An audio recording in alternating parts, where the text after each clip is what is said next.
The vacuum effect occurs when a portion of an animal population is permanently removed from their home range, naturally or by the hands of humans. The result is a temporary dip in population levels. The initial population lived in that location because there were resources such as shelter, food, and water. Once emptied, this still resource-rich habitat, the vacuum, inevitably attracts other members of the same species from neighboring areas. Both the new individuals and any remaining members of the original population then reproduce. What's more, they reproduce at higher rates to fill the habitat and take advantage of the available resources.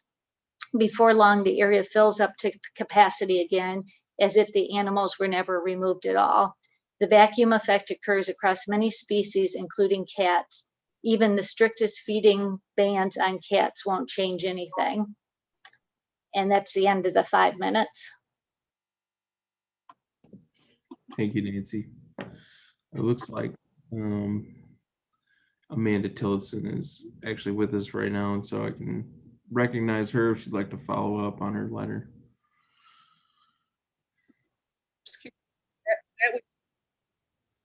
That would probably be more than 5 minutes then. Was that her letter? Yes, it was. That was her letter, but I forwarded it to Nancy to be read because I did not know Amanda was here. Yeah, I think if Amanda would like to follow up on her letter, I mean, she's with us. So.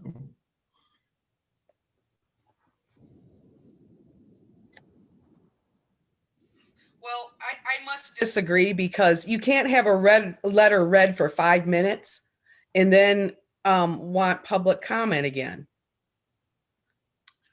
Well, I mean, I don't know that that's. I think maybe you should limit it, Mayor, to maybe a 2-minute follow-up then. Well, I'd like to give Amanda a few minutes to just talk. Are you able to hear me? Yes, we can.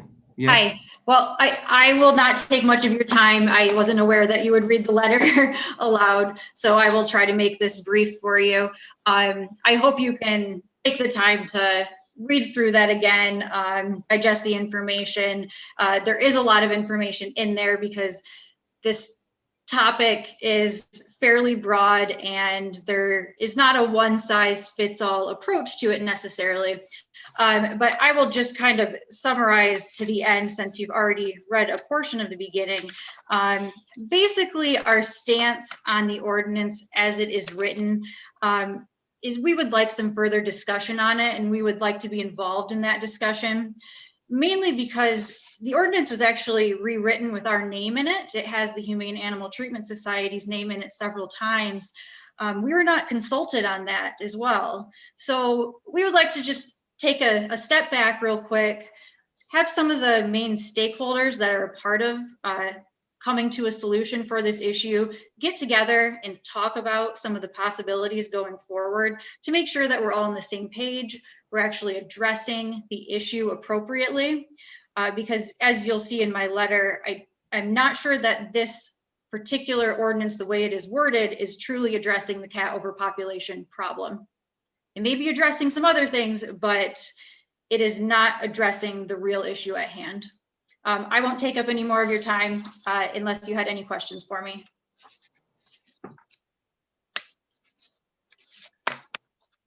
Thank you, Amanda. Right. I don't see any other hands up in the attendees section, so I think at this time I will close the public hearing.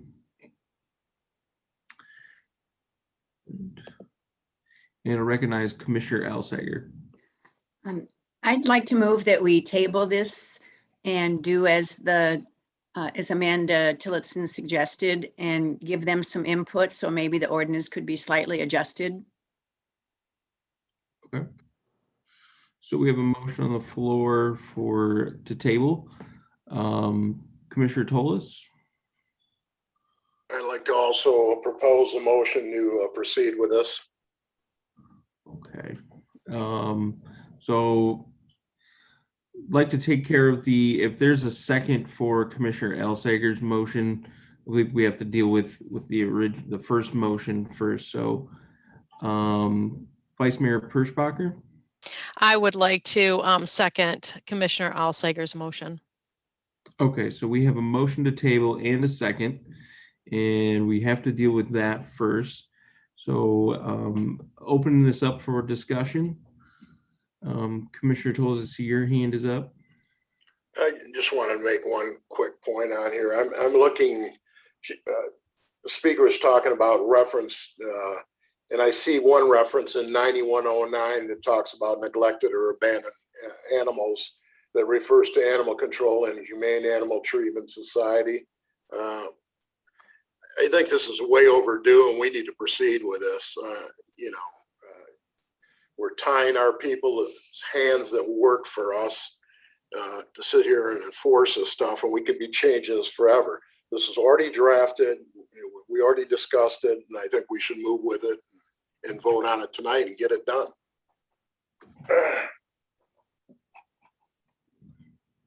Commissioner Alsager. I appreciate Pete's comments.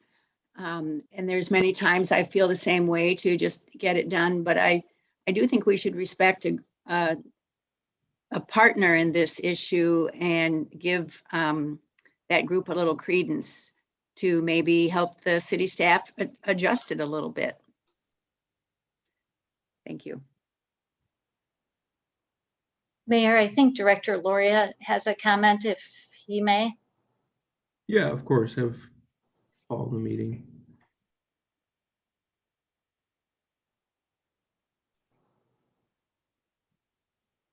Am I Well, unmuted?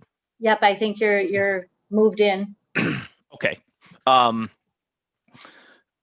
don't want to get into any debates at all regarding this ordinance, but there has been many times where, well, several times where we have worked with organizations, and I just want to be clear that HATS was mentioned in there as a resource. That's why HATS is mentioned, not as a group that is going to enforce the ordinance or take care of these properties or addressing these properties. I think there's a difference between ordinance enforcement and who does it and the authority that it gives versus HATS providing resources to do that. I think there's a big distinction there. Whatever you decide, I'm fine with, but I better stop there.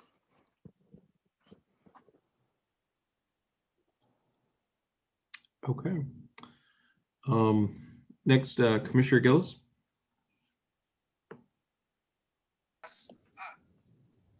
I also think we should proceed with this ordinance.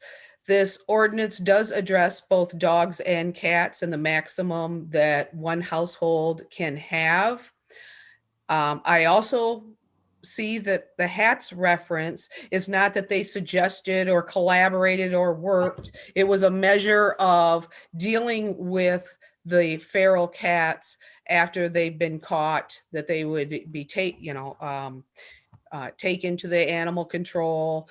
I do understand their policies from someone who lives in a neighborhood that has feral cats, and about last year had 15 feral cats in my neighborhood that would not only tear up every bit of sand that you have anywhere to use for a litter box, to getting into garages and using boats as a scratching post, to people dropping cats off with this colony that only ended up populating more, to neighbors, elderly neighbors, and some other neighbors continuously feeding them.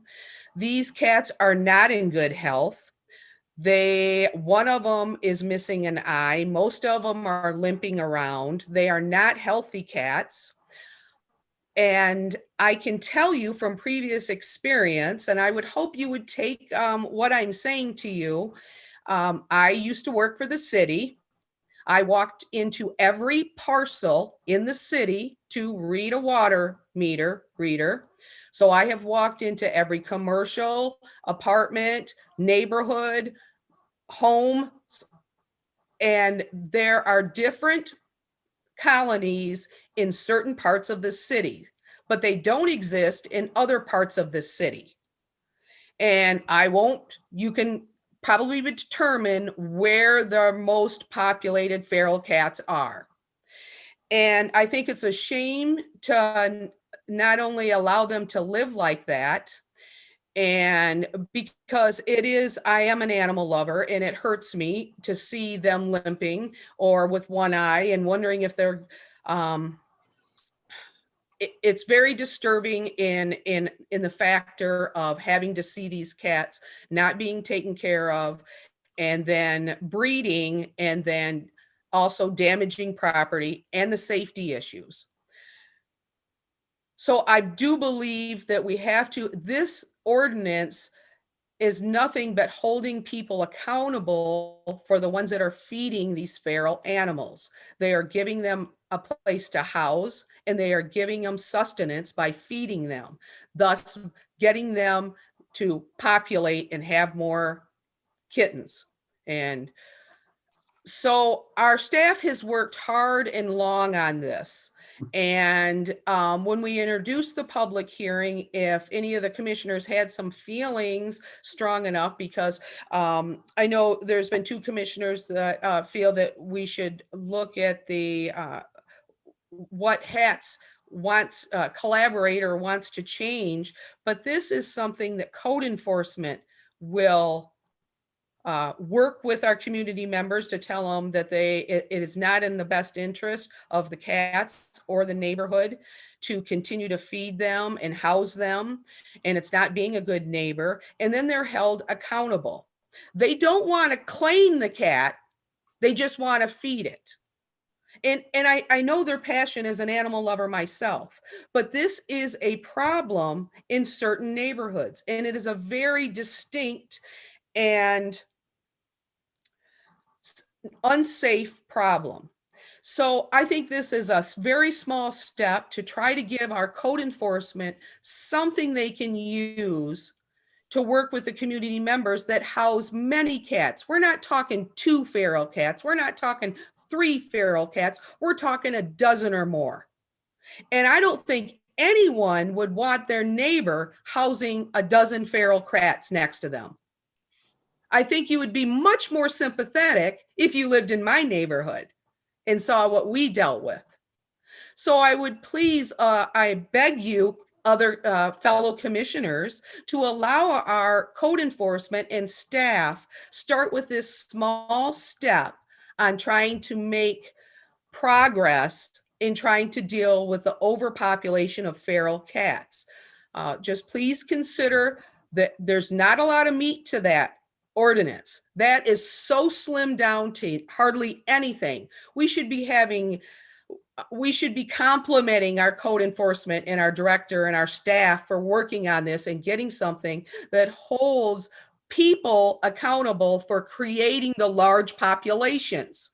It's not the cats, it's the people that are feeding and housing them. So I would hope you take my personal experience as much as some other considerations, and give staff a little bit of a tool to work on these problems for a small solution.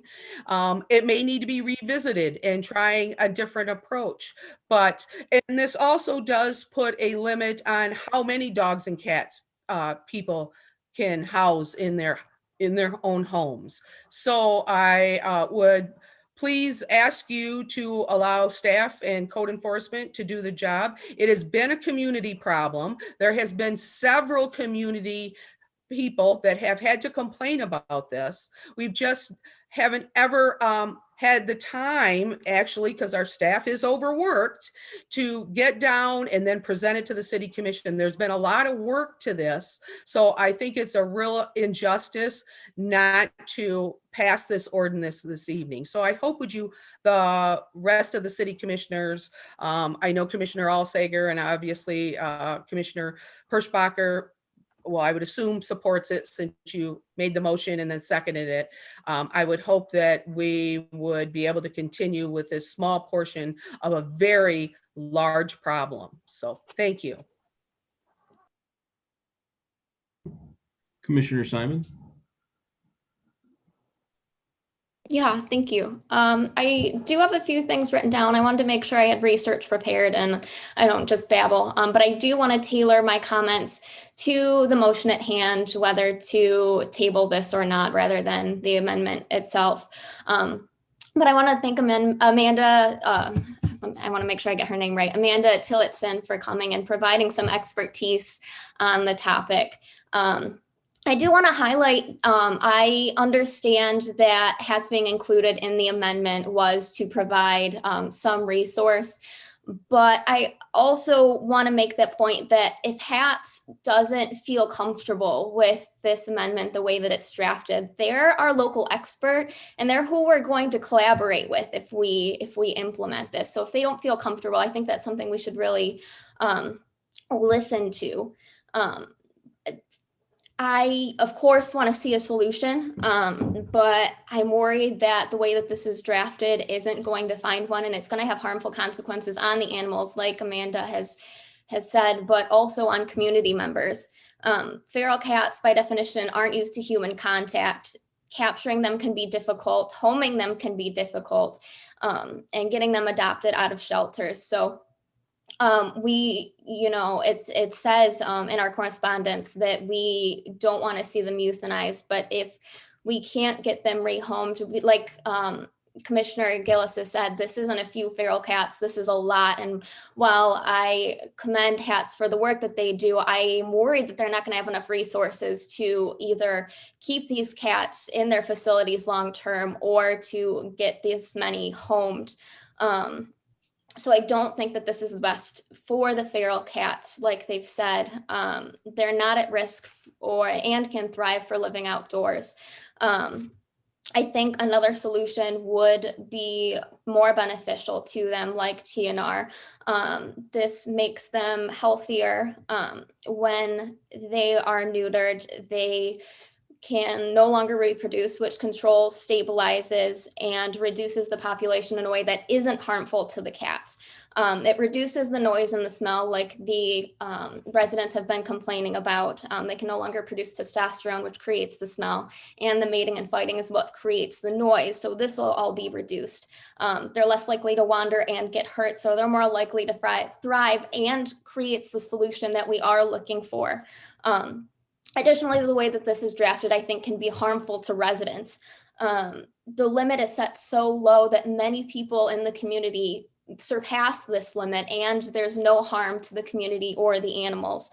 The way that it's intended for enforcement would be inconsistent, which can target residents disproportionately, and drafting policy that way makes me really hesitant. And I don't feel like I can support an amendment that would say that I would be fined. I have more than 3 cats, that I would be fined.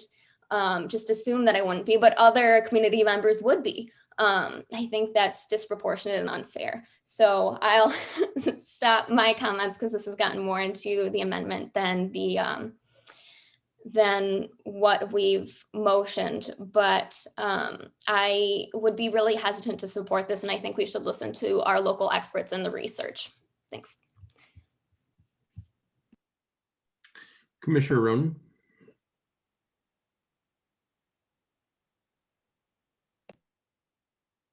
Yeah, I'm just not an expert in this issue, to be honest. So I apologize. I'm not a zoologist. I'm not someone who studies cats or stuff. I mean, what sells me, though, is when we have someone who's an expert who comes on board and says, hey, we can tweak it a bit to make it better. I guess I'm sort of sensitive to that. So I'll probably My guess is that if we table it, what we're saying is get these people together who study this stuff and have everybody work together. Is that the just so? I mean, I probably support just getting the experts. And I realize it's an ordinance that needs to be enforced, and that doesn't require animal experts. But I mean, it just seems like a win-win to me if we've got someone who's willing to spend the time to look at it. But anyway, sorry.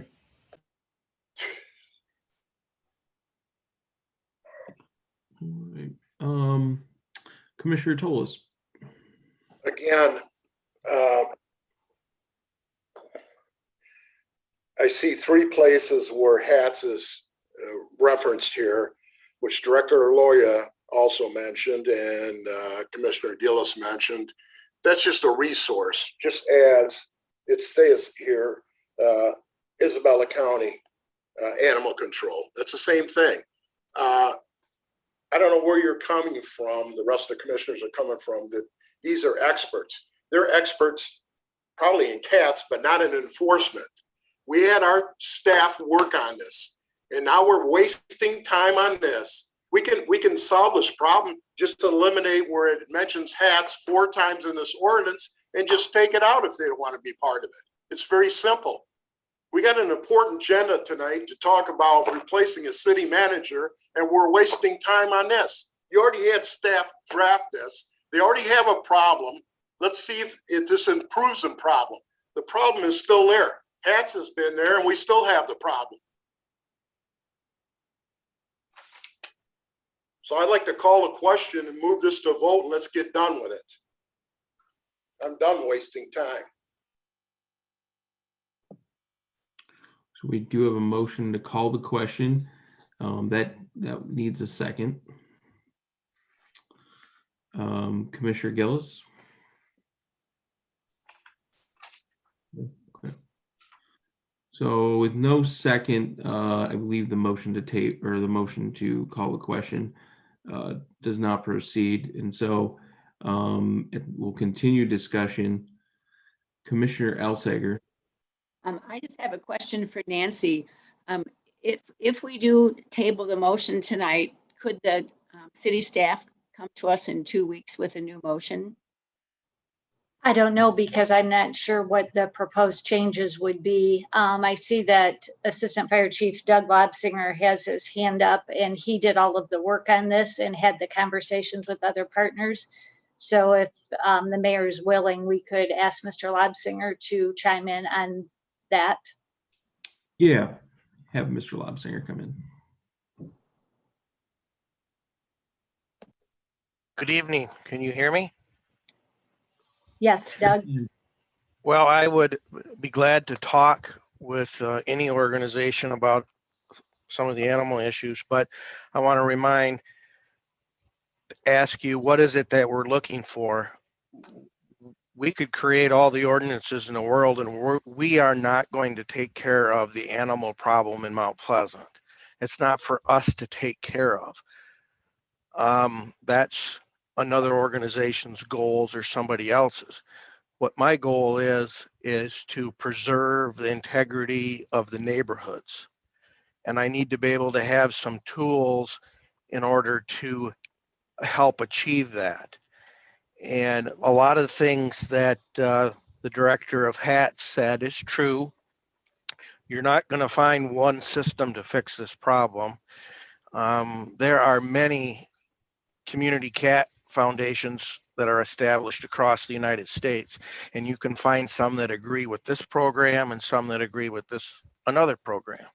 The trap, neutering, and release is the most successful program to manage the feral cats, and they can live peacefully. But there's some facts that are left out of most of the reports that I found, and that's on your level of success. And in order for one of those programs to work, they need to trap, neuter, and release 75% of the feral cats in a 6-month period. And if we don't have the resources to do that, we're not going to be successful. So I understand that they're probably looking for resources so they can do more of that. And I would be more than welcome to be a part of that. I think that's a great idea. But again, it's pretty unrealistic at this point in the venue. I think this is a starting point.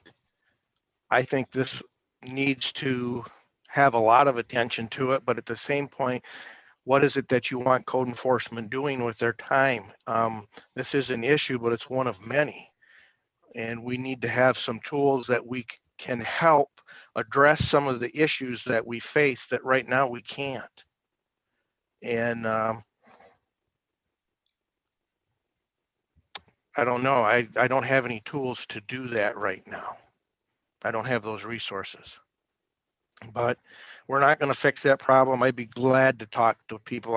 I went out. I'm kind of disappointed she didn't come and talk to me about it, because we had talked about it earlier. And I went to her.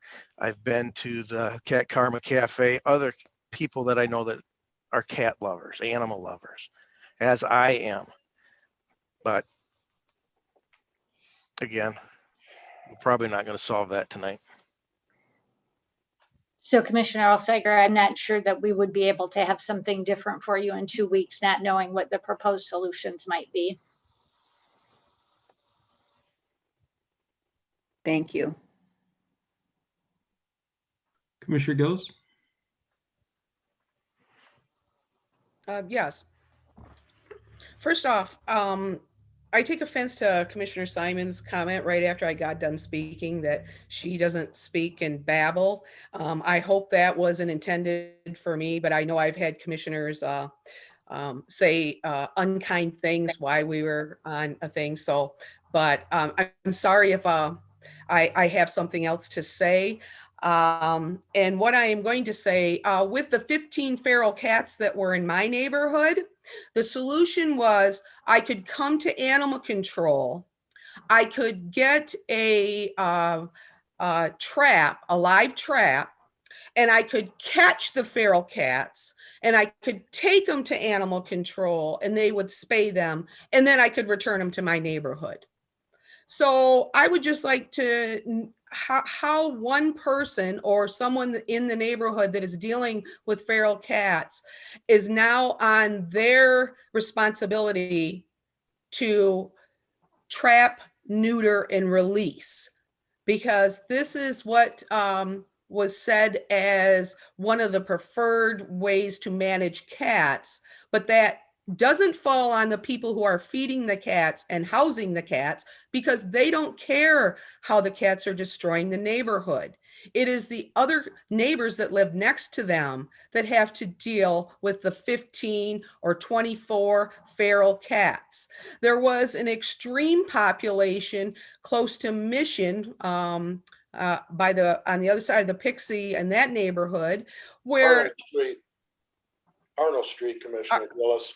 Yes, Arnold Street. 30 cats at least at that residence. How many? 30. 30. Okay. And you are tying the hands of our staff to address that at all. And I can tell you again, the onus of trying to deal with this with someone who's having things ruined in their properties is for you to go get a live trap, or you to purchase one and you catch the cats. Because the resources, even at animal control, they are not there. They do not have enough staff so that they can go out to community members, community neighborhoods where it's being destroyed and the population is increasing and these cats are limping and have problems. These are not healthy cats, and they do fight with each other. And so I don't know how you think these neighborhoods problems are going to be solved without the smallest measure like this, which is to hold the people accountable that are feeding and housing them. So, but like I say before, I am sorry that some people interpret this as babbling, and that is that is how I speak, and I try to fill in the gaps of my experience being 59 years old and lived here all my life and in a neighborhood that has this problem. So I really take offense that people would consider me that they don't want to hear what I have to say. But the public did vote me into this situation. So I have every right as a city commissioner to talk about my experiences because I am representing the public. So thank you. Commissioner Ronan.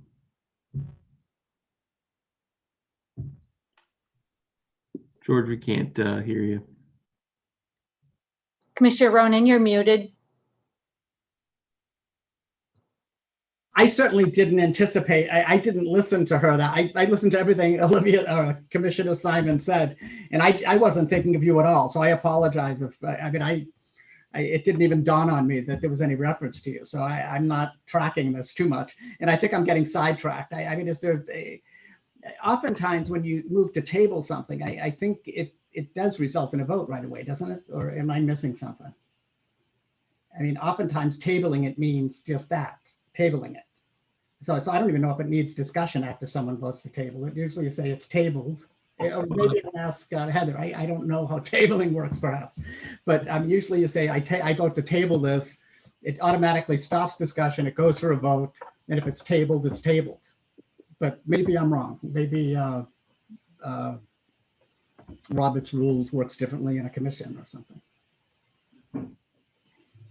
But it's going on and on. And Yeah, I appreciate the reference. I wanted to make sure we had some discussion before we didn't have, I guess, any discussion on a matter. Since we want staff to have sort of direction if we're going to table it in terms of what are we looking for the next time we meet if it is tabled. And Mayor, I noticed that Director Loria has his hand up again. So could we see what his concern is for clarification at this point? Sure. Paul, you can go ahead. You can hear me? Yes. Just, I want to address the trap, spade, and return. It's not mentioned in the ordinance because it doesn't have to be mentioned in the ordinance for us to be able to do it. So it's giving us the authority to trap the animal, to have it evaluated by a veterinarian. And then if the veterinarian says this is a healthy cat and we can't find a home for it, or it's determined that these cats are going to be returned, they're spayed, neutered, and returned. We can't name every program in an ordinance, and that was done intentionally so that it doesn't just tie our hands to that specific method to address a problem. So if it just said you can only trap, spade, neuter, and you have an unhealthy cat that is diseased or hurt beyond humane condition, we have the authority again. Well, the veterinarian has the authority then to euthanize the animal. So because trap, spade, and return isn't in the ordinance doesn't mean that that isn't the effective tool. The ordinance has given us the ability to handle the animal that is not claimed, that is feral, that are causing the issues. And then the only other thing I want to address is about the 3 cats. That was only to bring this in line with the zoning ordinance. So this wasn't something that public safety cooked up to only have 3 cats. It just is, it brings this ordinance in line with what our zoning ordinance currently says.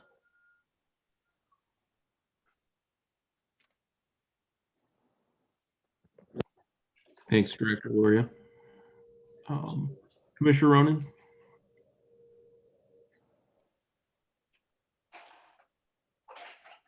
Oh, okay. I don't see any hands up, and I think at this time we should go into a roll call vote on the vote to table this. But I guess if we do, I guess after if the vote to table is successful, I guess I'd like to, we're tabling to have more conversations with HATS and other community partners. Is there anything, I guess, that needs to be added to that? Okay. All right. Heather, if you would, please. Commissioner Tolas, No. Commissioner Simon, Yes.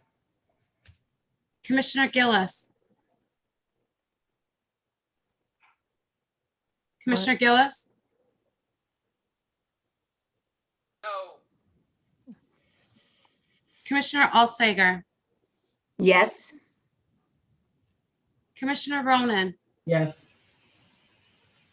Vice Mayor Perschbacher, Yes. Mayor Joseph. Yes. Motion passes 5-2. All right. We'll move on to the next item. Commissioner Toles, is this related to the? It's related to this motion that we just finished up on. Because you tabled it and sent it back, and I want Manager Ridley, when staff reviews this, that the references to HAT as a resource are removed because they're claiming they didn't approve this. So I would, if you're going to bring this back, I want that removed. Okay. Thank you.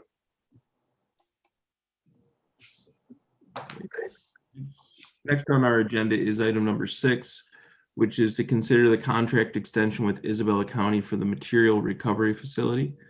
And I'll let Manager Ridley give us an overview.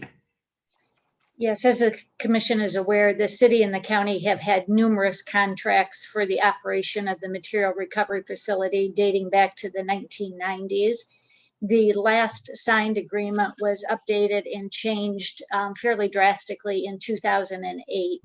And then in 2012, the county administrator at that time sent a notice to the city providing termination of the contract, not because they really wanted to end the contract, but because they wanted to set in process an opportunity to renegotiate some of the terms of the agreement. So since that time, 2 amendments were approved by the city and the county extending the contract in order for that renegotiation to occur. After some of those discussions between the city and the county occurred, no new contract was proposed to either of the entities, as it was determined that the current contract really was working well for both parties and its residents. So we continued to move forward. And I think both the city and the county believed that the automatic renewal of the contract was in place. And it wasn't until recently, when we were researching something in the contract, that we realized those amendments actually had a firm end date in it. And so what we're bringing to you tonight is a 3rd amendment to the contract that would, in essence, reinstate that automatic renewal provision, because this operation has worked well for both of the entities and our residents. And so we're asking you to authorize the mayor and the clerk to sign the 3rd amendment that would reinstate that automatic annual renewal. The county commission did consider this amendment at their meeting, I believe it was last week, and reaffirmed their commitment to the partnership in the existing contract and have approved the amendment. So we're asking for your approval this evening. Commissioner Alsager? I move to approve the 3rd amendment to the joint operating agreement for the material recovery facility as presented. Vice Mayor Perschbacher? I will second her motion. Okay, we have a motion and a second. Any discussion? Commissioner Ronan?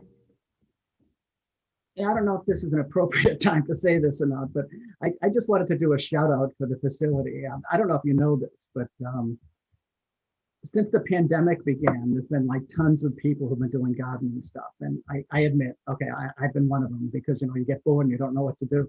And what they've done is they had their whole recycling thing for free, for brush pickup and stuff like that. But I mean, so I'm going to support it, but I'd also like to do a shout out to say, hey, great job for dealing with stuff during the pandemic in a helpful way.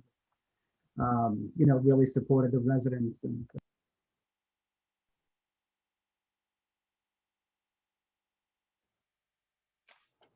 Thank you, Commissioner Ronan. With no other hands up, I think we can go to a roll call vote on approving the contract.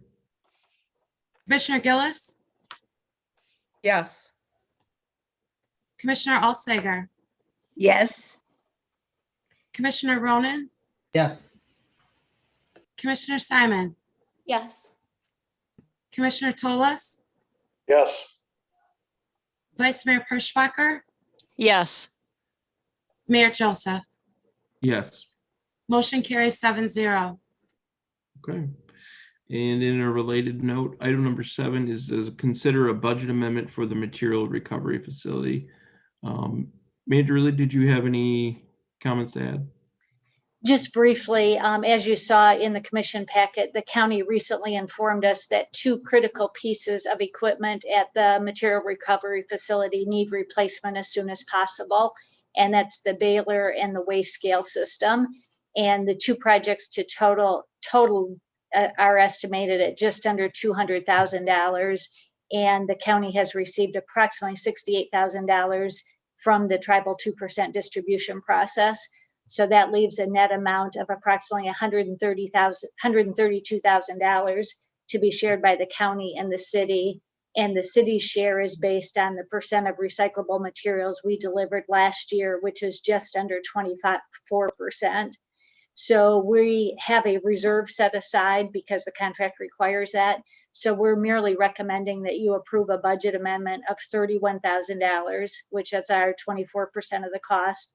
That would move the money from the equipment replacement reserve to the operational line item so that we can provide appropriate funding to the county when this project is completed. Thank you, Manager Ridley. Vice Mayor Perschbacher. Amy, I'm sorry, we can't hear you. Sorry. I move to approve a budget amendment of $31,000 from the solid waste equipment replacement fund to the MRF activity line item for the city's portion of the equipment replacement costs. Okay. Commissioner Alsager. I second that motion. Okay, we have a motion and a second to approve the budget amendment. Any discussion? Commissioner Tolas? No, I don't have any comments. Okay. All right, I don't see any hands up, so we can go to a roll call vote on approving the budget amendment for the material recovery facility. Commissioner Simon, Yes. Commissioner Gillis, Yes. Commissioner Tolas, Yes. Commissioner Alsager, Yes. Commissioner Ronan, yes, Vice Mayor Perschbacher, Yes. Mayor Joseph. Yes. Motion carries 7-0.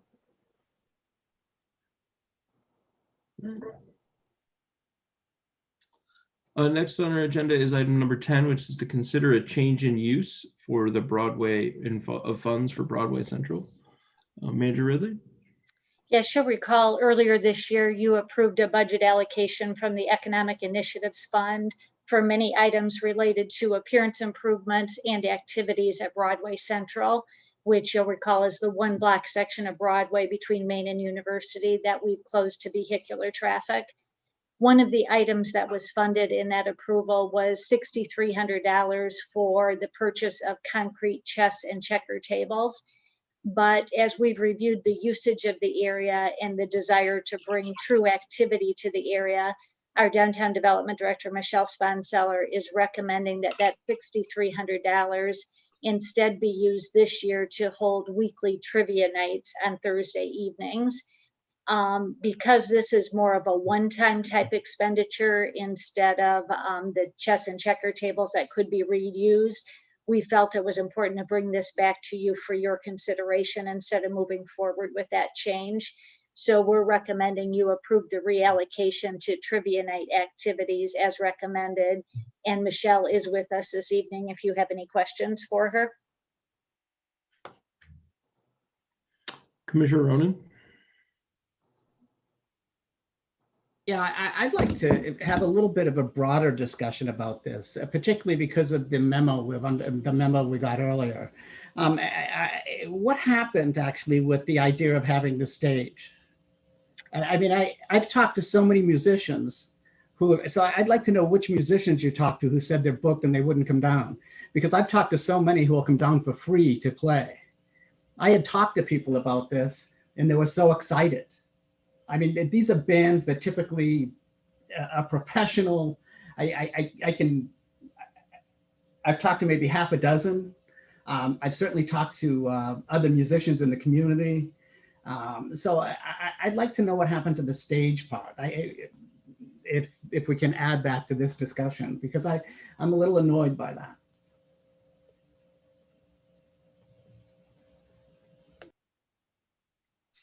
Mayor, would you like me to have Michelle come in to address that? Yes, if you could. As Michelle's coming in, I guess I would first say that we can still do the stage. We have not put the stage in because, as Michelle's memo indicated, we were having a hard time finding people interested in utilizing it for free, and we did not want it to become an attractive nuisance. But Michelle, can you give some more details about that? Sure. Good evening, commissioners, first and foremost. Thanks for having me on. I would first and foremost say, Commissioner Ronan, if you have names for musicians, by all ears, I am open and I'd be happy to do that. I did reach out to musicians from who are playing in other communities, and they are fairly booked up. Now, it doesn't mean that they can't fit in somewhere, but in order to do that, not everyone wants to be just simply donating their time. There might be some out there, but generally speaking, they were looking for a paid gig, if you will. And that was not something that we had looked to program. So I was looking to offer a trivia night that would be different from what other local communities are doing. But I am all in. If you have musicians that you have names and phone numbers for, I'd be happy to reach out to them.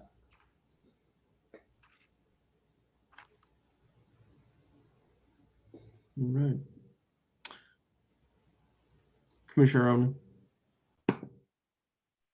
I don't want to belabor this, but I'll be happy, before I leave my office tonight, I'll be happy to send an email with specific names and people who would be interested.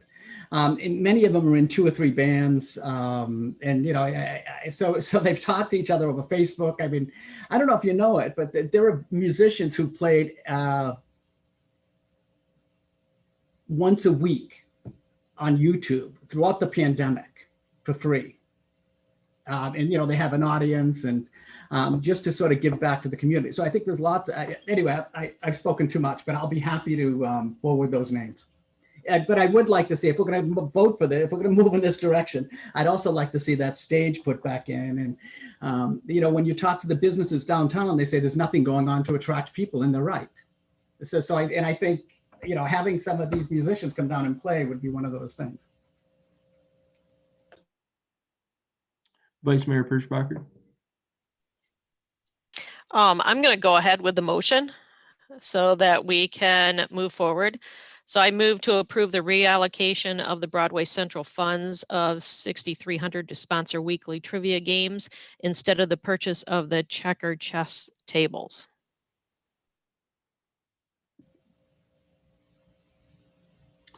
Commissioner Ronan. Second. Okay.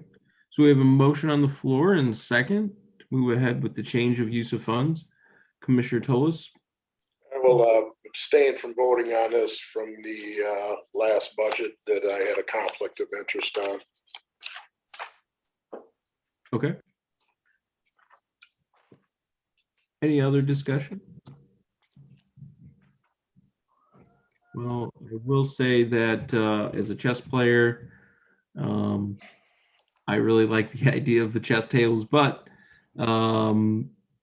maybe there's more people interested in trivia out there. So Be happy to support it. I think we can go to a roll call vote on approving the change of use of funds. Commissioner Alsager, Yes. Commissioner Ronan, Yes. Commissioner Simon, Yes. Commissioner Gillis, Yes. Vice Mayor Perschbacher, Yes. Mayor Joseph, Yes. motion carries. Okay. Motion has been carried. That brings us to announcements on city-related issues and new business. Commissioner Gillis? Yes. I won't be joining the work session this evening. I just switched laptops and my PDF with some of the answers that were of the survey for Mr. Walsh. I don't have access to. So rather than have commissioners, I think that I may be up here babbling. I would rather have my notes, and I will end up trying to get with Mr. Walsh either by phone or a Zoom meeting and give him my responses. But for that matter, I know you were looking for some input on the sessions or the meetings with Mr. Walsh, and I would be more available in the evening hours on the weekends rather than the daytime because I do work a full-time job. So I did want to put that input on the work session. And unfortunately, I'm going to resign from the appointments committee. We have 3 people on the appointments committee, myself, Commissioner Perschbacher, and Commissioner Alsager. And I know it's been hard to fill the positions. I've always been a recruitment. Anyone that has seen me for the past 5.5 years on this commission, I've been an active member recruiting and asking the public to go and put their application in. I was the chair, I think, for 3 years of that committee. But a couple of months ago, something really disturbing happened where we were speaking of trying to fill the appointments, and one of our members primarily wanted to recruit people of the female gender and also from the Democratic Party. I do not feel comfortable with that. I believe we are a nonpartisan board for a reason. We don't declare being a Republican or a Democrat because we are here to serve our whole community. I have placed people on, or, when I was on the appointments committee, I had approved people that were both for Republican Party based or, more conservative and more liberal. I never consider gender. I always just like to try to look at the application and pick people from a diverse population to serve on our committees. But rather than have that difference of opinion from the 2 other commissioners I serve with. And I feel a lot of times my comments and my input in the commission and also the work sessions and also some of the committee isn't really valued. So I regretfully, because I feel very much a service to our community because I've lived here all my life and raised my children here. But unfortunately, I will not any longer be able to serve on the appointments committee. So I just wanted to let people know that have actually applied and have actually been placed on committees from both parties that I value all of your opinions and the diverse population we hear here in Mount Pleasant. And I hope you can understand why I have to do this and the unfortunately, how I feel I have somehow been disrespected on my opinions and the way I present things. So I'm not going to fight, just like Commissioner Tolis has said before. A lot of times our comments seem to be falling on deaf ears. It gives us a very hard time trying to serve when we don't feel our or at least myself, my opinions valued or the facts or some of the experiences I've lived and and participated here in Mount Pleasant. So I want to apologize to Commissioner Tolis that I won't be at the work session, and also obviously to Mr. Walsh. And I will just let that be there, and we'll get to him and relay my answers and my thought out opinions on the selection of city manager. Thank you. Okay. Well, Commissioner Gillis, I'd just like to make sure you get those, I guess, those answers to that survey to, I suppose, either Nancy or Mr. Walsh himself. And like I say, I don't even have access to that on the computer because I had a problem with the laptop I was using before, and this laptop doesn't have Adobe. So I will surely get a hold of Mr. Walsh one way or another and communicate my opinions and the survey results. Thank you.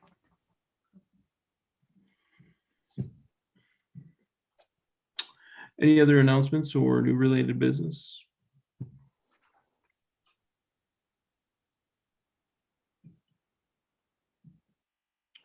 Okay.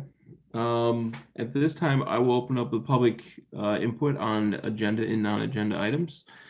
And if you're with us by phone, you can hit *9, or if you're with us by Zoom, you can go to the bottom of your screen and hit the raise hand button.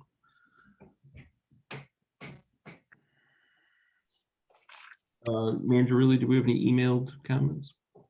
No, sir, no additional comments came in. Okay. I don't see any hands up in the attendees, so I will close this public input section. At this time, we'll take a recess and we will reconvene in about 5 minutes for our discussion with Walsh Municipal Services regarding the city manager search.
Well, greetings again, Frank. Good to see you. Good to see all of you. Yeah, thanks.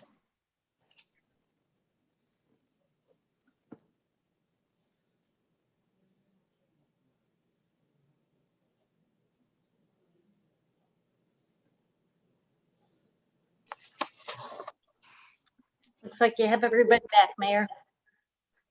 Thank you. So we'll reconvene here for a work session here to talk with Frank Walsh of Walsh Municipal Services. Welcome, Frank. Hey, thank you very much, Mayor. It's good to be back. Good to have you with us.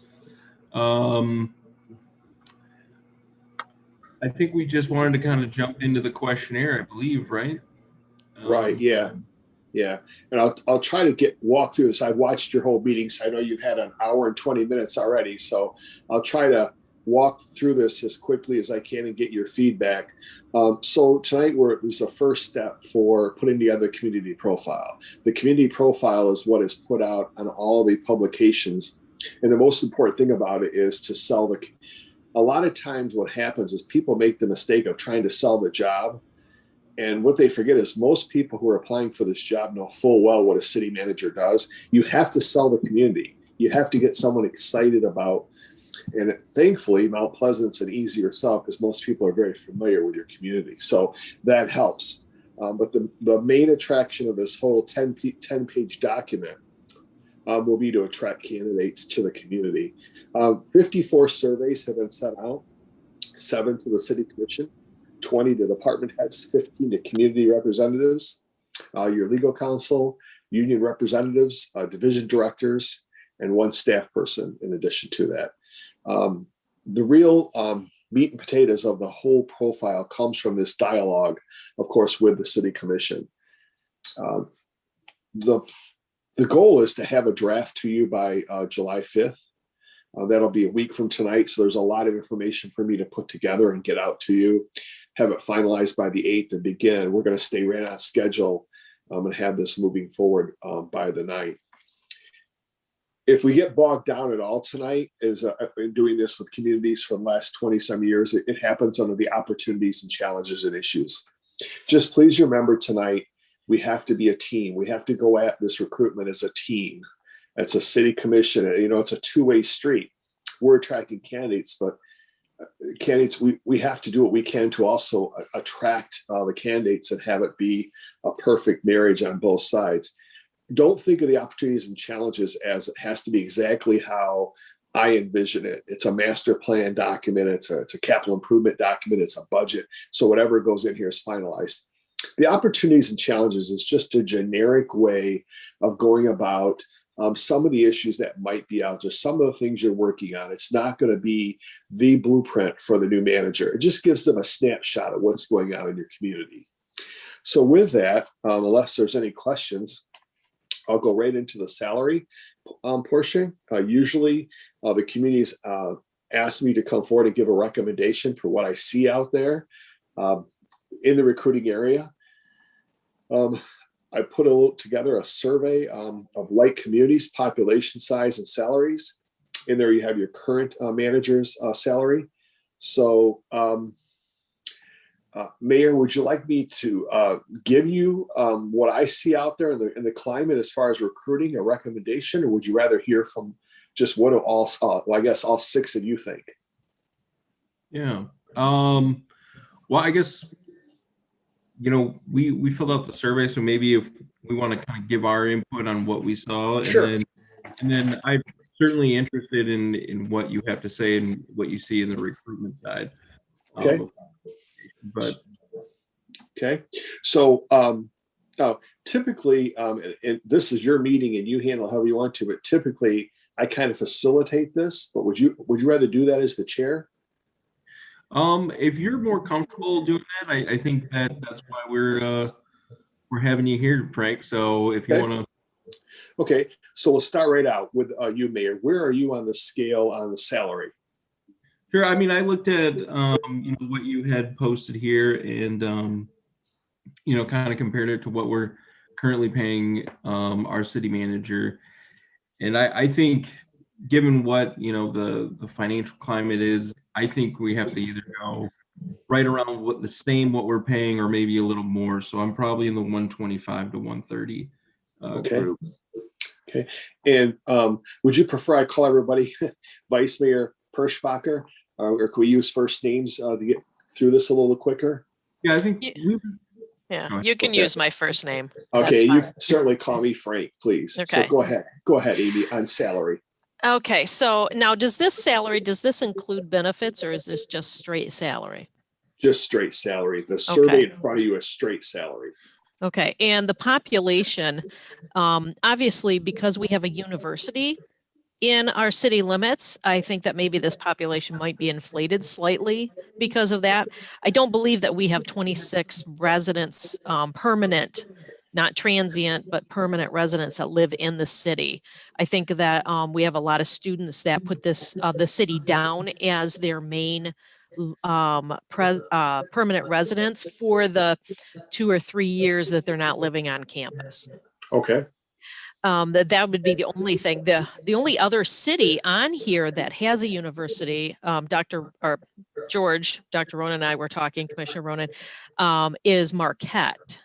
That's the only other one with a university, and theirs is probably a little inflated also because of students. But I do, so I look at those two, though I would, it looks like we're pretty similar in what we pay a salary. I do believe that we pay low, that more than we pay accurate. I think we pay low on that end because of the changes that that come with the job and things like that. So I'm probably in that $25,000 to $28,000 range. Okay, thank you very much. Mary? What I wrote down was kind of the same thing, that we have to at least be in your second category and then possibly in your third category, which would be the 125 to 130. And that's partly because Nancy would have been in that third category if we would have given her a raise last year. Mm-hmm. Okay, Olivia? Yeah, I agree with all the other commissioners' reasoning. I think I would be in that third category as well, the 125 to 130. Thank you. And George? Yeah, I was disappointed by your comparisons, Frank. I think your comparators are located more in urban areas. They have much more industry. So I just don't think, thinking about Walker, for example, or Madison Heights or Monroe, they're located right outside urban areas. I don't think they reflect the same type of community that Mount Pleasant is. So I hope going forward we can be sensitive to that a little bit. But I'd go with the 125 to 130, but I have the same concerns that Amy had. So I'd probably be within that same category, but I hope we have some sensitivity to this going forward. Thank you. Thank you for that. Yeah, and I just completed the Marquette, and the Marquette recruitment was 125 to 130. Pete?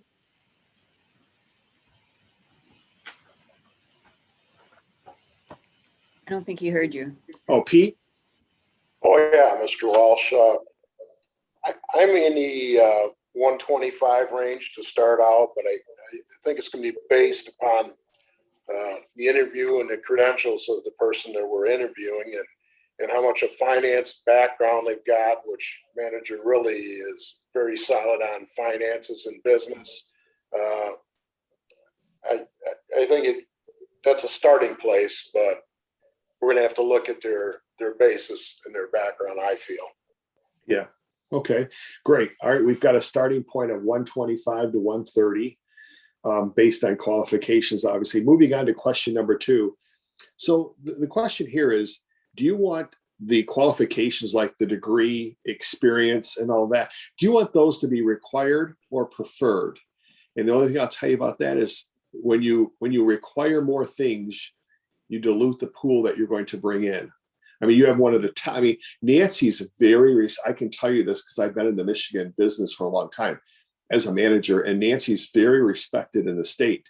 And if I understand it correctly, 7 or 8 years ago when she was appointed, she was the treasurer of the community, finance director. And look how well she's done for you. And my point is, if you make things too limited on the requirements that you have to have, maybe not even a candidate last time. So I guess maybe just we can move it along a little bit on the bachelor's and master's degree. How many people think that a master's degree ought to be absolutely required? Required. Okay. So 2. So it looks like we're going to have a preferred master's. Does anybody want to debate that issue before? I don't want to rush things, but I know we got a lot to get through. Oh, maybe I didn't listen closely enough. I had put required for bachelor's and preferred for master's. Okay. Yeah. Sorry about that. Oh, no, that's okay. Is that the genuine feel of how many believe that we ought to have a requirement for a bachelor's and a preferred master's? Does that seem reasonable? Okay. All right. We've got it. Now, is it required that they have been a manager of a community? Is that a requirement when you look at your candidates, or is that preferred? How many say it's absolutely required that they've been a manager before? I was leaning that way. Okay. It looks like the majority. Okay. So it looks like we might have a split here. I'll just tell you that, let me tell you a little bit about Alpena really quickly. Alpena was a salary it's a town of 10,000, salary was up to 112. And this was just a year and a half ago. And we brought in the Harbor Springs DDA director. She's a Purdue graduate. She's really sharp, and most recruiters had overlooked her. I brought her in with a group of 5 there, and she actually got the job, and she's been there a year and a half now, and she's just doing a great job. So she would have never been, had we made that a requirement, would have never been able to be looked at in Alpena. So you're split on that. So I'll turn it over to you maybe to tell me how, are we going to make it a requirement that they have been a manager before? I can change my mind on that one. Okay. So a preferred manager before. Anybody want to make a strong case for the other side of that? Yeah, I'd like to. I mean, the problem is that all these things add together, right? So you give me someone with a master's degree who's got from a really decent university, who's got some great training, they've got some great experience, they haven't been a city manager, I'm going to say, yeah, that's great, right? You got me someone with a bachelor's degree from a podunk university who's done some stuff, but they've never been on, I mean, I don't think these things are independent, but you're right in terms of the applicant pool. We want to catch a wide net. So while I'm agreeing to these things to get a bunch of people to apply, it may change when we talk about actual criteria we use. I just want to be upfront. Absolutely, that makes total sense. They're not independent. It's a collective group, but you're right. We'll cast the widest net possible. The National City Managers Association, that is an association made up of about 8,500 to 9,000 members. And is it absolutely important for you that the person you hire be a member of that national organization? I'm seeing anyone want to make the counter argument that yes, because I'm seeing a bunch of heads shaking no. Because when I read that, Frank, I believe Nancy is a member of that group as city manager, and that might be something I'd expect of whoever we hire to become involved with that group and do training and things like that. But to have someone that's already as a member seems sort of, unless you're already a city manager, why would you be involved? Okay. All right. I think there's some consensus on that. Moving forward to question number 3. This is a tough, where are you like on the experience part? Are we going to, it's preferred that you've been a manager before, obviously. Are you 4 to 6 years? Are you 7 to 9 on your preference for years as a manager? Any preference there? Will? I don't know that you have to have already been a municipal manager. So I was somewhere between no experience and 1 to 3 years. Just because I think that, if someone already has been a manager, I think that's great. But if they're kind of moving into that role, I can see that as well. So George, you look like you have something to say. Again, it sounds like I'm being obsessive and not being concerned with others. I want to hear others' opinions. But look, I think what's happened is we've had people internally for a while. Do you follow what I'm saying? So I think getting someone externally who may do some heavy lifting, who may look at stuff. I mean, organizations sort of work so that, they go along steady. And at different points, they may be at a point where you need to change some stuff. Do you follow what I'm saying? So I think, and there's some lifting that takes place during that. So I think it may be that a little bit of experience might help in that context. It's not, I don't know how much, anyway. Again, it depends on everything put together. I'm not going to say we require it, but again, when it gets down to the point where you're looking at applications and thinking about what's needed, How about if, does anyone disagree with this? We list it as a preferred city manager experience, but not require, and not even get into the years, just preferred that they've been a manager. Acceptable?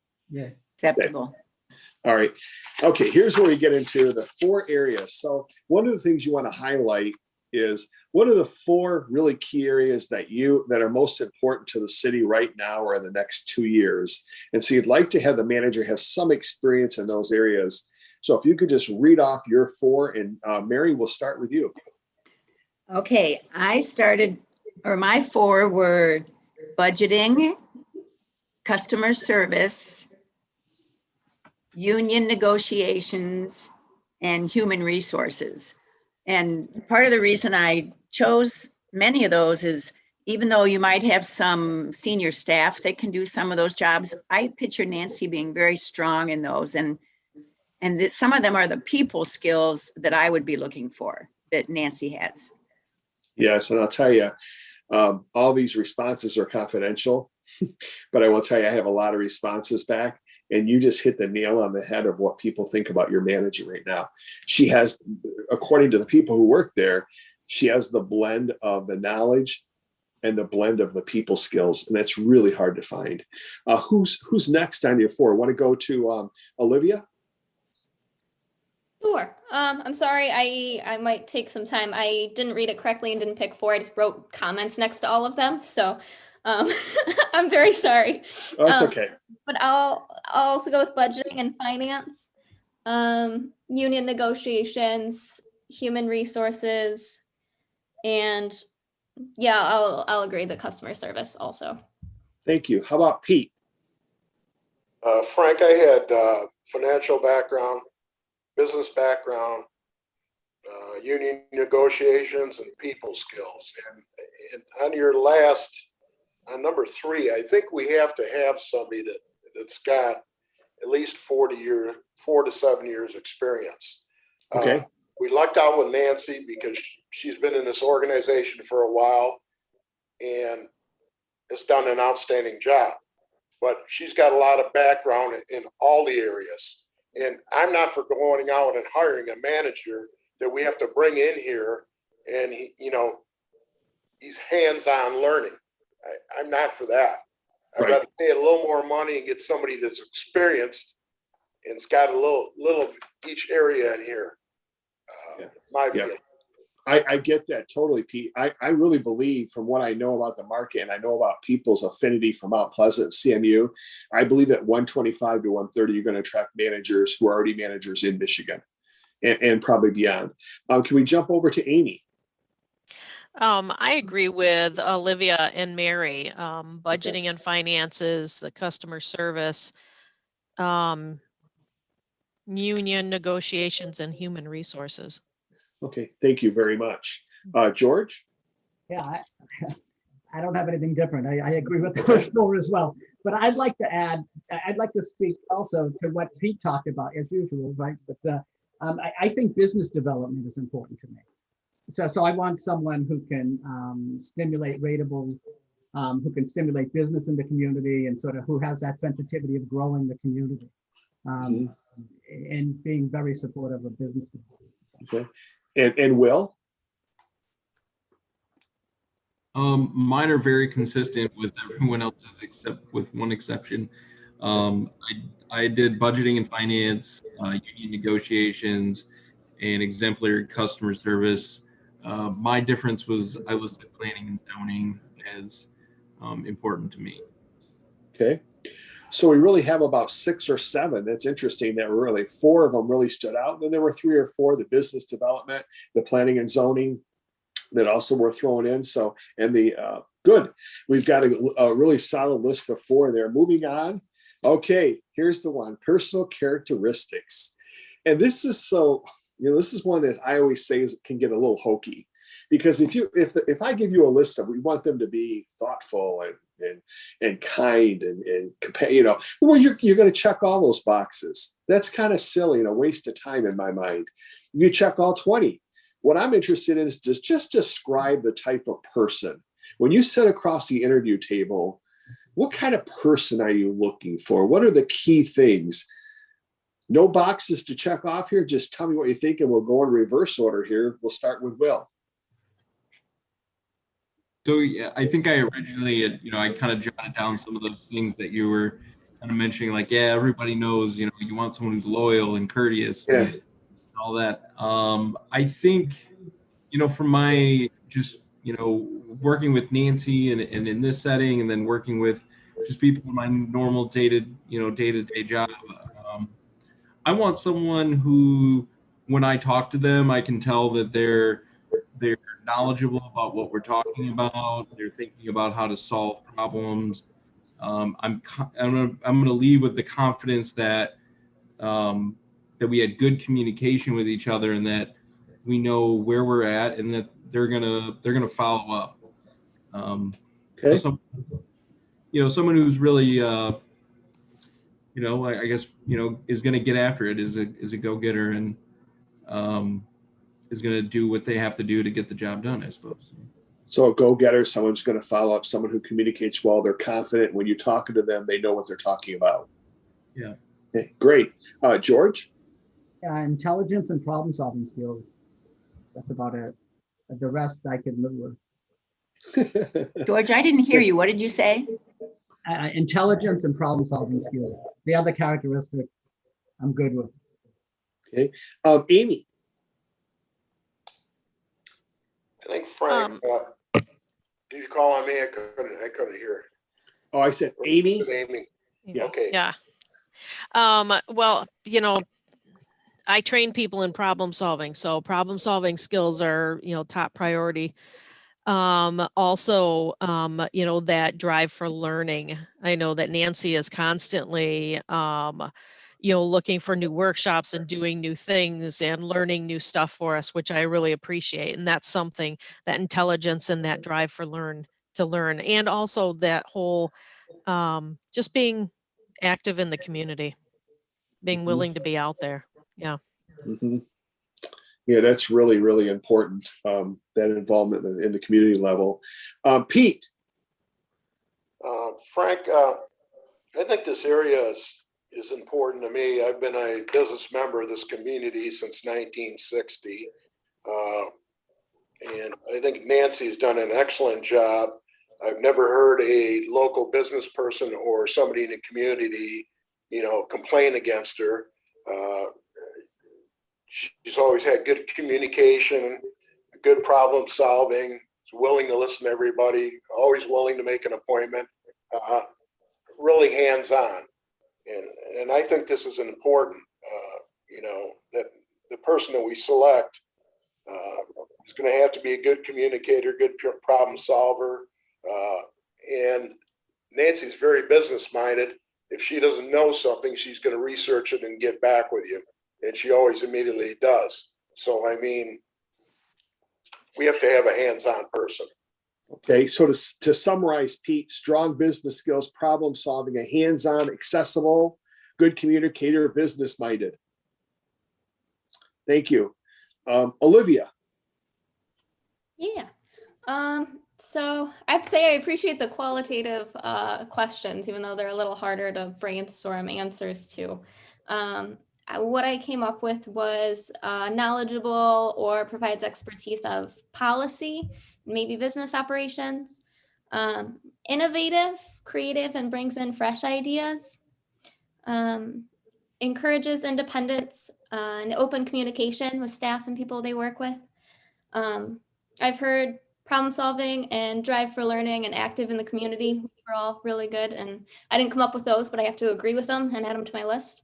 Okay. Also, something that I really appreciate about Nancy is that she's been really approachable, especially as a new commissioner. It's been really easy to go to her and ask questions. And she's come to me and make sure that I'm like understanding things. And I'd really like to see that in a new city manager, to be approachable. So knowledge on policy, innovative, creative, fresh ideas, open, communicative, active in the community, problem solving, and approachable. Thank you. Mary.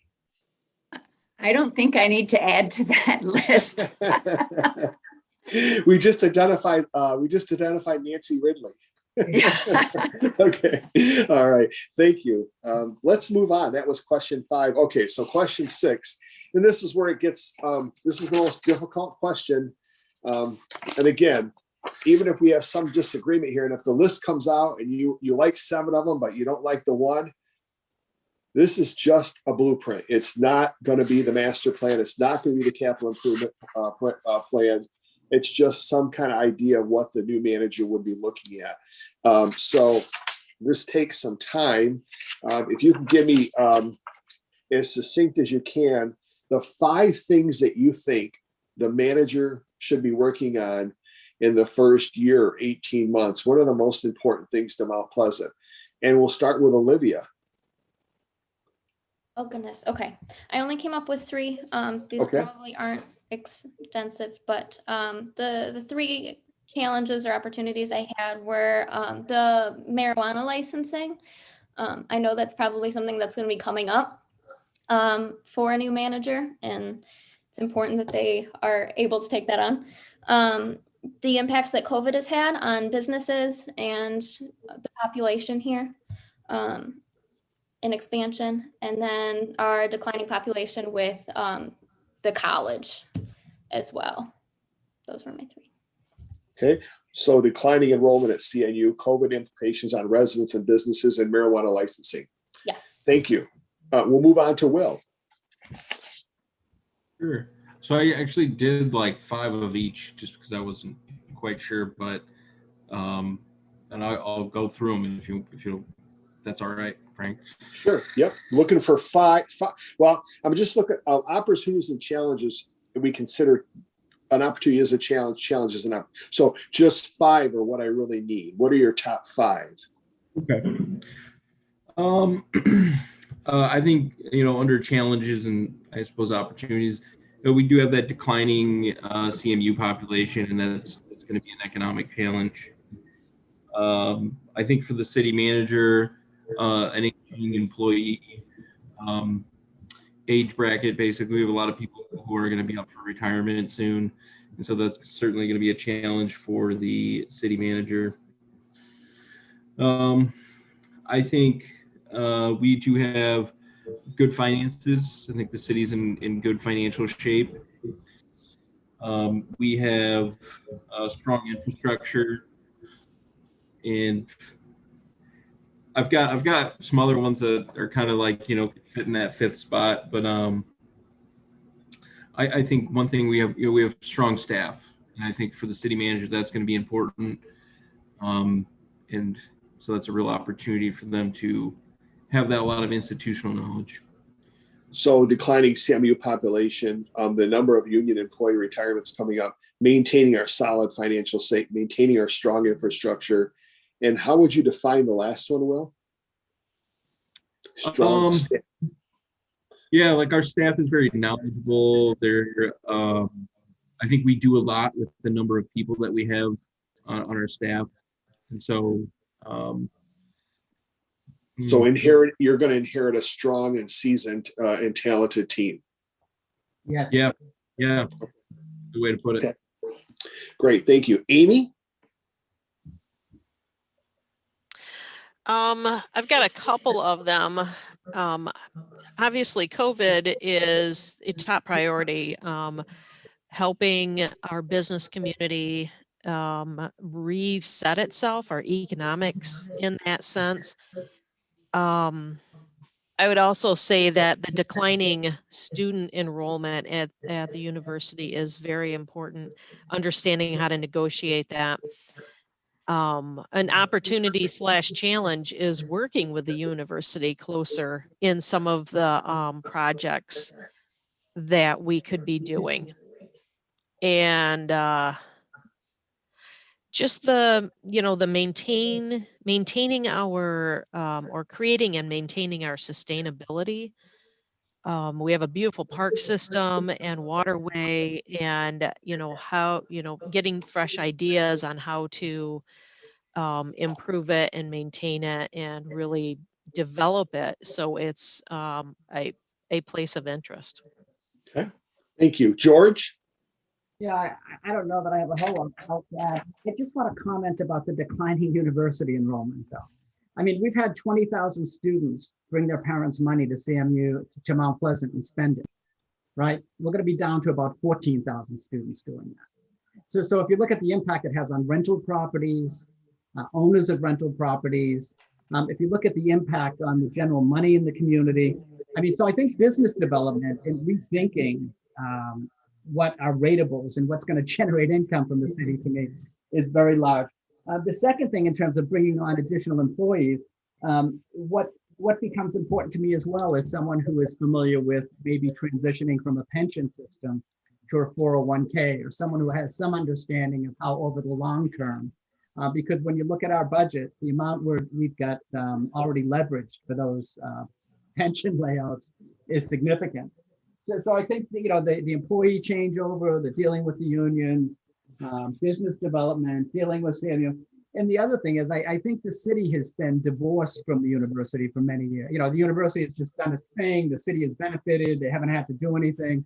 And I think what Amy said in terms of having the manager work with the city, with the university, Will calls it making Mount Pleasant cool. But, we're going to have to start to realize that we need to work with the university to make the city cool, to draw the population.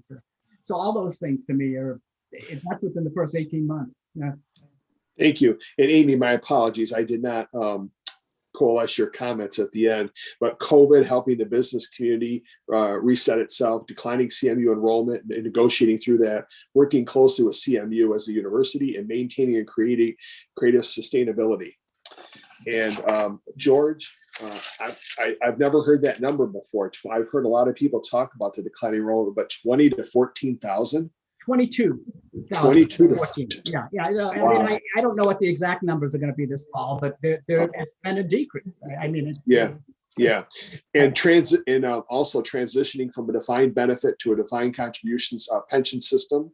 Well, and there's argument about that. I don't want to, but I think as we bring on new employees, a lot of people are going to retire. As we bring on new employees, obviously employees that are here have the pension, but how right. long? Yeah. Right. And potential stronger relationship with CMU and employee turnover. Mary. Well, I'll just mention mine that aren't repetitive. Okay. At least to some degree. For challenges, I put business growth. We've had so many of our businesses close, and it'd be nice to do what we can as a city to encourage reopenings or new ownership, whatever on that.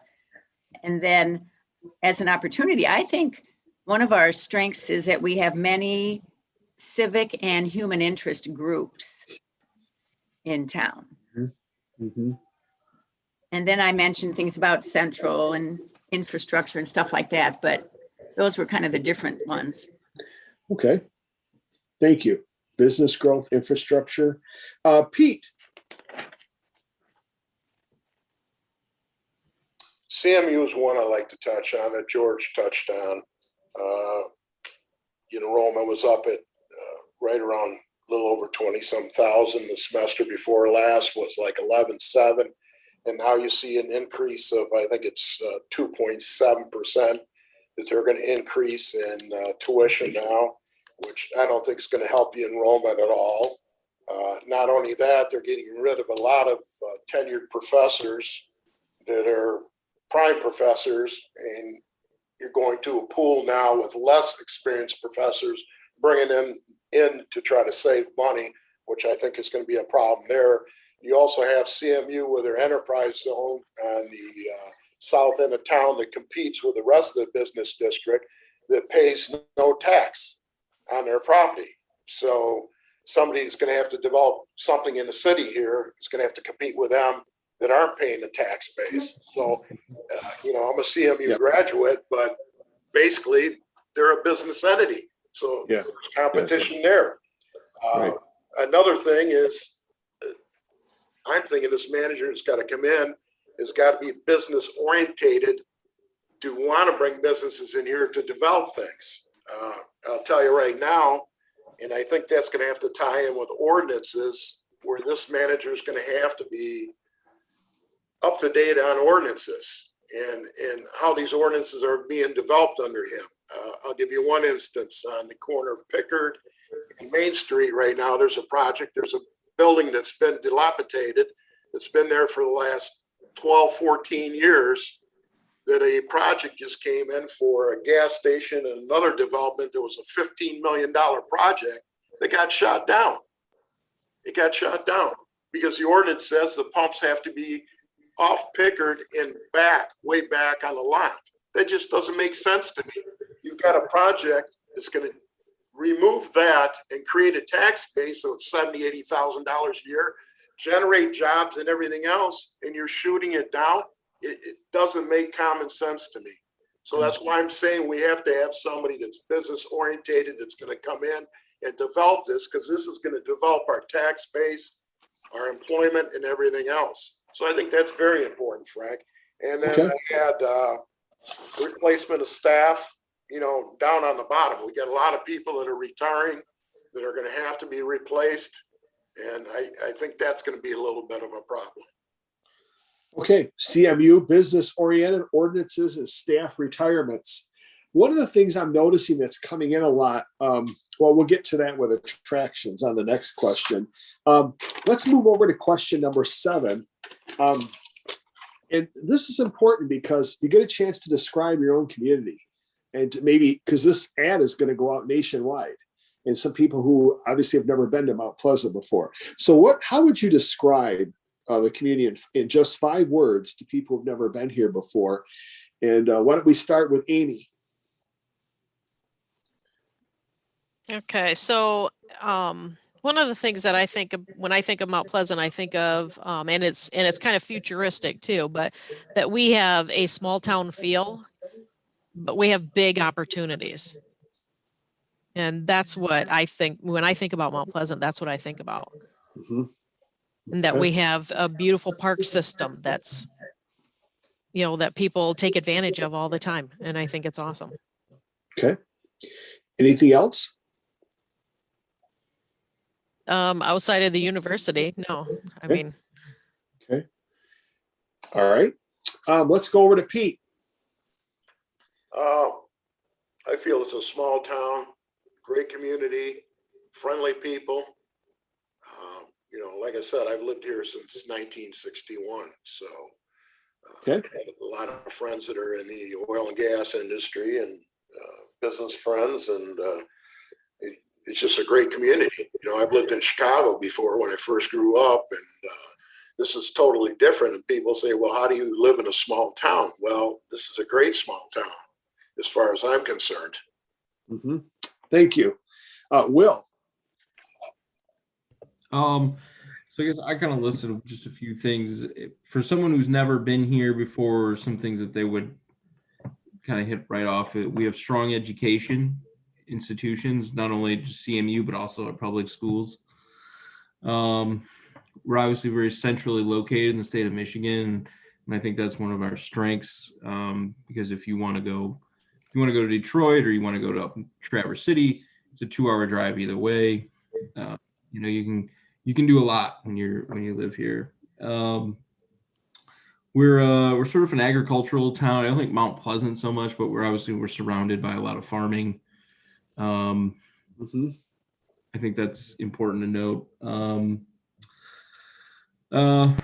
I think that small town, big feel is something that I often describe people when they ask about Mount Pleasant, like my friends and family who live in Metro Detroit. I'm like, yeah, we're a smaller town, but we have a lot of big things happening. And I think that's the collision of obviously, the tribe, CMU, where our location is a 127 hub. So we have a lot of things going on that a normal size town or a town our size may not have. So. All right. Anything else? No, I think that covers it. Okay. Mary. Well, some of my single word descriptions are a little bit longer, but not too much. My first one was safe. Uh-huh. And then walkable, bikeable. I think we're improving on that. We're getting closer. And then Chippewa River / parks. The parks don't have to be connected to the Chippewa River, but most of them are. Mm-hmm. And then I put downtown and schools. Okay, thank you. George.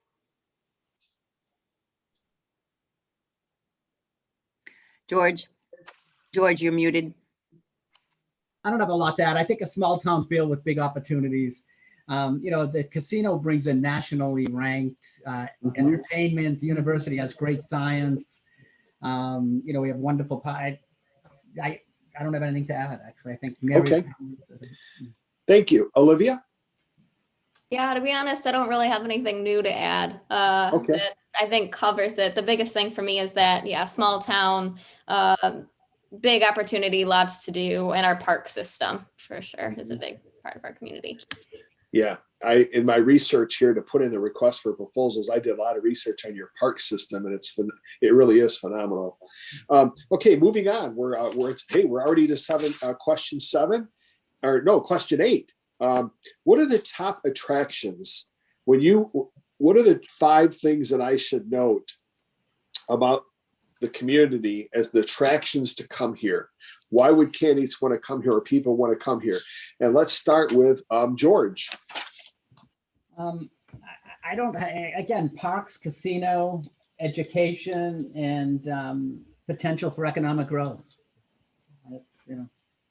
Okay. Olivia. Okay, I only have 3. Our park system, biggest one.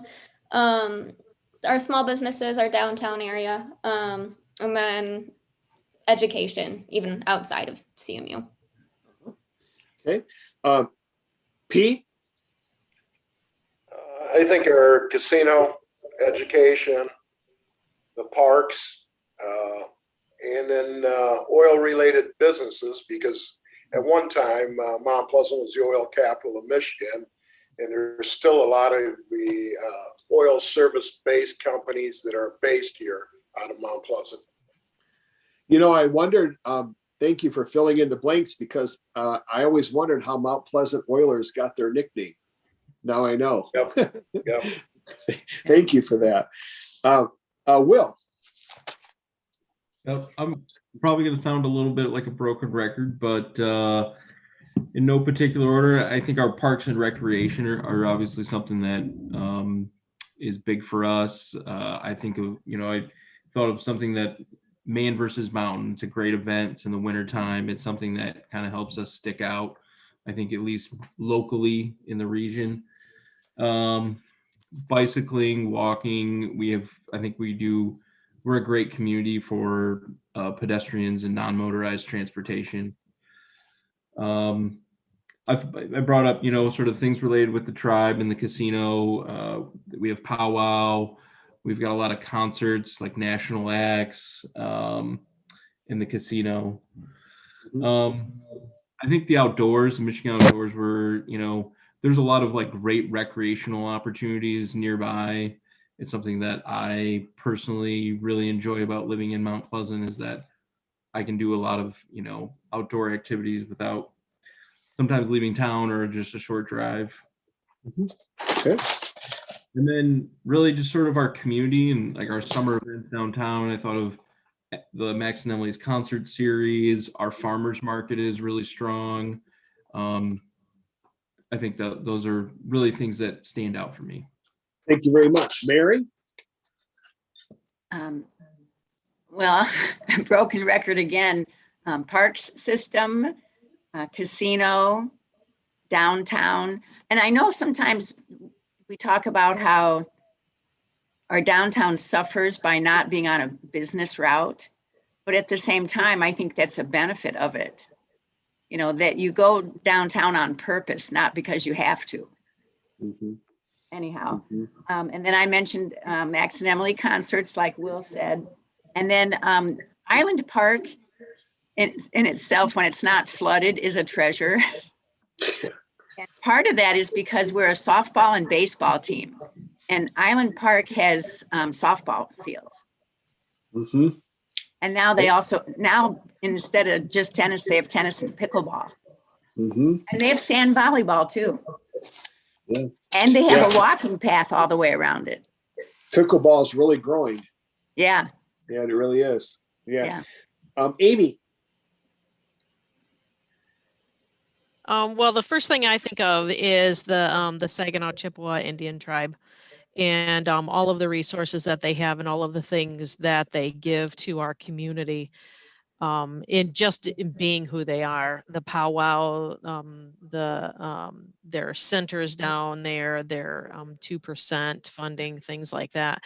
Our park system is very important. You know, like Island Park, you can either go to the skate park or do pickleball or do tennis or do softball or do volleyball or do baseball or do run the track or whatever. There's tons of things, and the river system for tubing and canoeing. But it's also, you know, our community organizations and resources that we have. Like the Broadway Theater, that is a community theater. We have the Farmers Market, Max and Emily's concerts. I'm hoping that the city will be able to do, you know, soon, maybe in the fall or something, the beer festival that we had, the craft beer, because we brought in a lot of really great, you know, groups with that and music and things like that. So we just have a lot of, we got a lot of pluses. Yeah, cultural events. Okay. Yes. I think we made it around the table on that. And now let's move on to, we're nearing the end here. Question 9. You're now talking to somebody who lives 6 states away, and you really like them as a candidate. I'm going to be talking to them. I want to encourage them to come to Mount Pleasant. What are the 3 things that you want to tell me that to really sell Mount Pleasant? How do you encourage you have, you know, like 1 minute to talk to this person, and what 3 things do you tell them in your closing comments about your community? We'll start with Mary. Okay, number 1, we are a good neighbor with our local Saginaw Chippewa Indian tribe, with our county, with our surrounding townships, and with CMU. And then number 2, we are truly the middle of the mitt. You can get anywhere from here in the Lower Peninsula in 3 hours. And then for my number 3, I had 2 of them I couldn't pick. I can let the group decide on this one. But I said we're a good mix of young and old. And then I'm hearing about all these people retiring. So I don't know if you consider that a strength. So my other number 3 is we have a safe community with low crime. Thank you. Amy?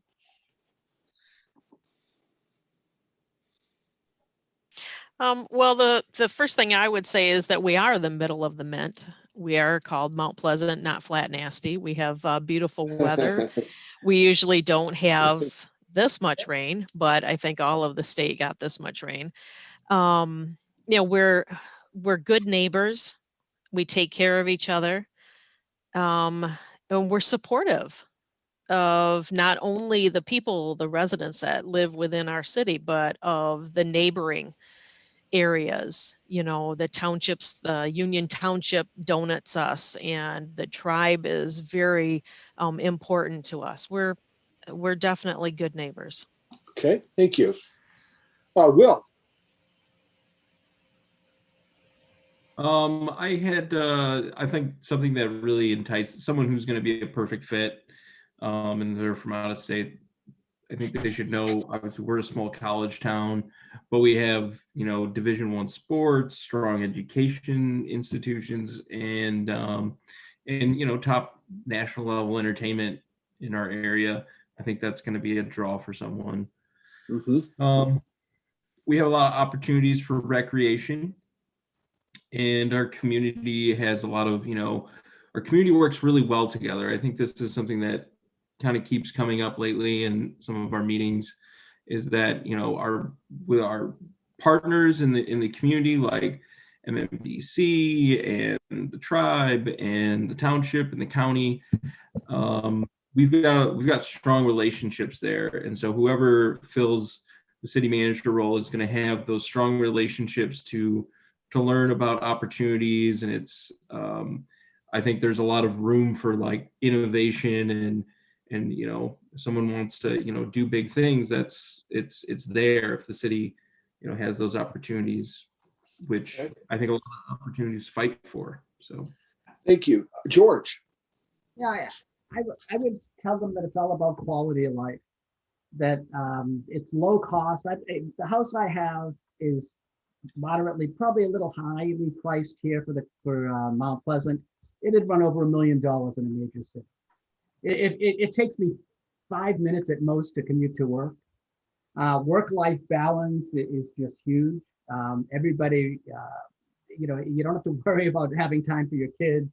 The community will help out. It's a good work-life balance. Good medical services. The university has a medical school. It's increased the quality. I would argue, at least, that it's increased the quality of medical care. I mean, so if you really want a good quality of life, I'm not going to say no stress, but low stress. You can have the things you want, not very expensive, good life balance.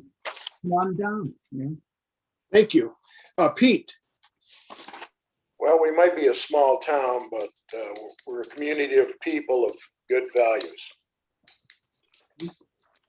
Okay. Thank you. Olivia. All right. Yeah, the thing that I really want to stress is that small town feel. We have a great feeling of connection to the community, but also, a lot of opportunities to be active in the community and a lot of things to do here. So while it feels small town, it's also very vibrant, and we have a lot of ways to be an active part in the community. Second, it's safe, it's walkable, it's bikeable. We have the river, beautiful parks. So not only active in community, but active in nature as well. And then third, I think we have a really unique and awesome population, and that we have people coming in to CMU. They learn a lot, and then they might go to other parts of the community. So there's that like fresh idea turnover, but also people who have lived here their entire lives, and they're really passionate about the community. And we have great relationships with the tribe and the college and neighboring communities. I don't know if you can say that about everywhere, and I think that that's a really strong part of our community. Well, thank you for that. Really appreciate now. So tonight we've had feedback from 7, and imagine we're going to have feedback from 54. So all that information gets condensed down. But as you can see, it's interesting, just the city or the county commission tonight, I'm sorry, the city commission, you can see that if you listen to what you're talking about, it coalesces together really well. There's not a lot of out here and over here and all that. It's really amazing if you sit back and listen to what everyone's saying here. Is there anything that I didn't ask that you want to tell me at this time? Anything that you want to share with me that I missed? Just we're going to do number 10.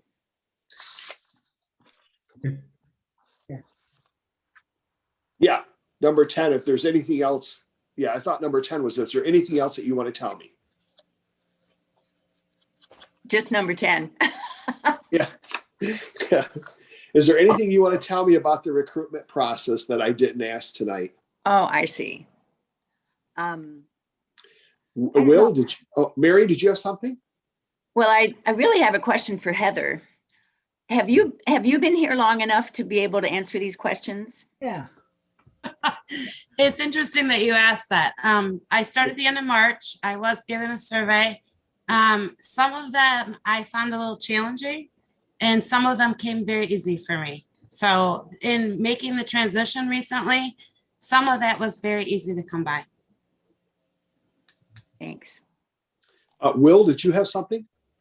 Yeah, I don't know where this fits, and I guess it's something that maybe it kind of falls under those opportunity challenges, and I think it's something because we're a river town, you know, we have water management issues, and it's obviously also an opportunity for recreation, but I thought it was something that the next city manager is likely to deal with, that, you know, at least locally and regionally, that, you know, someone's, not that they need to be an expert in, you know, in drain management, but that is something that infrastructure and that water resource management is going to be something that really comes into play, I think, for us over the next 10 years. And so, but that's, I just felt that was Got something, it.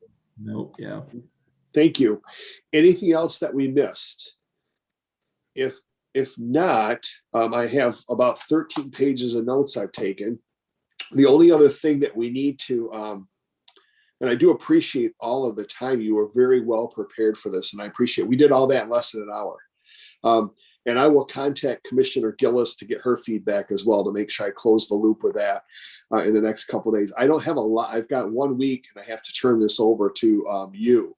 Now, even though I took 50 responses from 54 individuals, only the 7 of you get back, get a final draft, and you're the ones who have the final say on what goes out.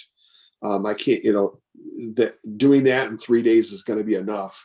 So you'll be the city commission will be the ones who put the final blessing on the, just remember when you get it back, I've written 50, 60, 70 of these, and I kind of know, how do I say this without being braggish? I kind of know what candidates want to see and what they want to hear about a community. So it'll be written in a certain way to do that.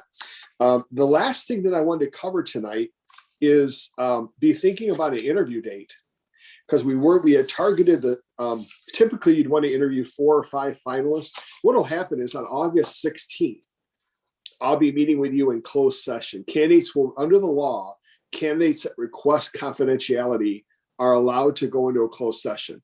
So, and they will all do that. And so I'll bring in probably 7 or 8 of the top candidates, depending on what the draw is. The target's about 8 of the strongest candidates.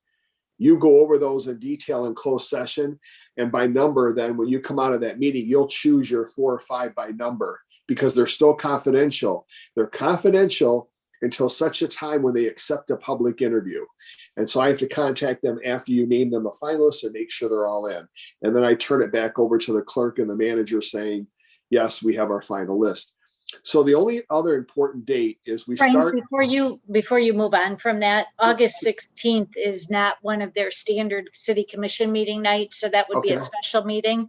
So we need, before we set that, we need to make sure that everybody's available that night to be able to do that. Okay. I'm seeing some head nods. Is Olivia, Pete, does that work for you? I got to check my calendar, Nancy, and get back with you on it, but it should be open. Okay. What days that fall? What days the 16th fall on? Monday. Monday? It's the 3rd Monday. Okay, so if that's the date, then the tentative plan was to interview on the 28th on Saturday, but I understand that date's not going to work. So the difficulty is if you're interviewing 4 or 5, it's really hard to do it on a weeknight, because if you do, you got to start at 5 and you go 5, 6, 7, 8, 9, you're done at 10 o'clock and you're exhausted and you forget who even interviewed 1 and 2. And then if you try to do it on 2 weeknights, go 6 and 7 and 8 and interview 5 over 2 nights, it's really unfair is what I have found. It's really inherently unfair to the people who interview the first night, because they really kind of get lost in the shuffle on that. So I don't know that we'll solve this tonight, but be thinking about how do we come up with a date for the interviews, and you'd want to have it within a couple of weeks after August 16th. So that's what we're facing. I take suggestions. Yes. Why doesn't the 20, somebody has a conflict with the 28th or? Yeah. Yeah, okay.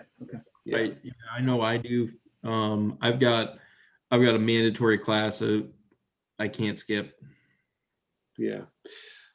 So I guess we'll work on a date. We probably won't be able to set. I don't know. Nancy, did you plan on trying to set one tonight?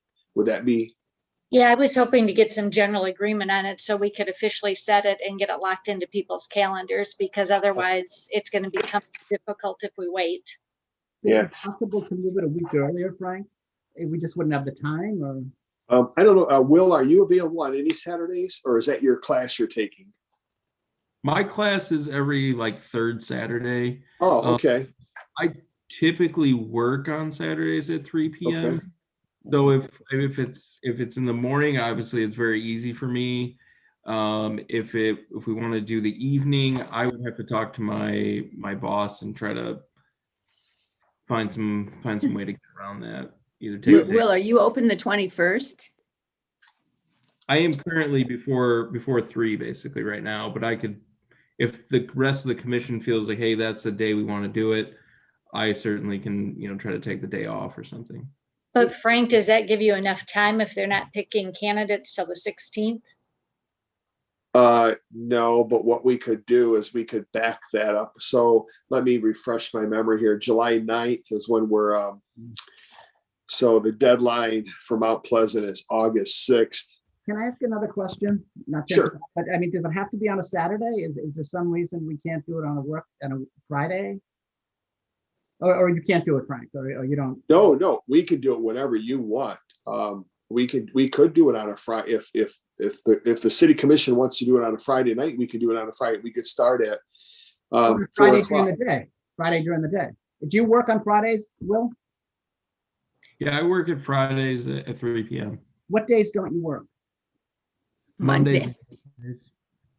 Well, if you work at 3, Yeah, Commissioner Gillis indicated that a weekday would be her last choice. Oh, okay. I thought. Yeah. Sorry, and you can't do it on Will. You can't do it on a Saturday because we can go 9, 10, 11, have a little break for lunch, and be finished by 2:30 with 5 people. We can be finished by 2:30. Okay. So, but the 28th, the 28th is out. So it would be the 21st. We just, we would have to move the August 9th. Is that a commission meeting night? Yes, it is. Okay, we could do August. If I worked over that weekend, it got you a packet on the 7th, because the deadline's the 6th. If I had it all wrapped up and got you a packet off right away, on the 8th or on the 9th, you'd have, a couple of days to look it over. And on the 9th, we could meet after your city commission meeting in closed session.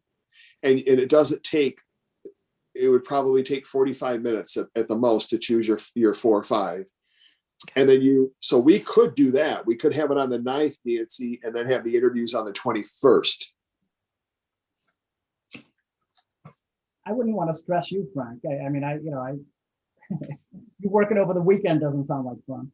Oh, you know what? That's what I do. This is my hobby.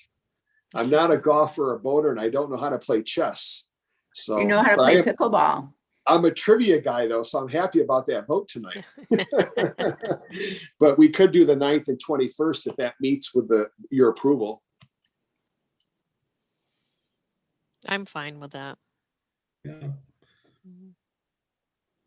And do we want to do the morning? On the 21st? Yeah. Yeah, that way you'd be out by 2:30, Will? Yeah. Yeah. Okay.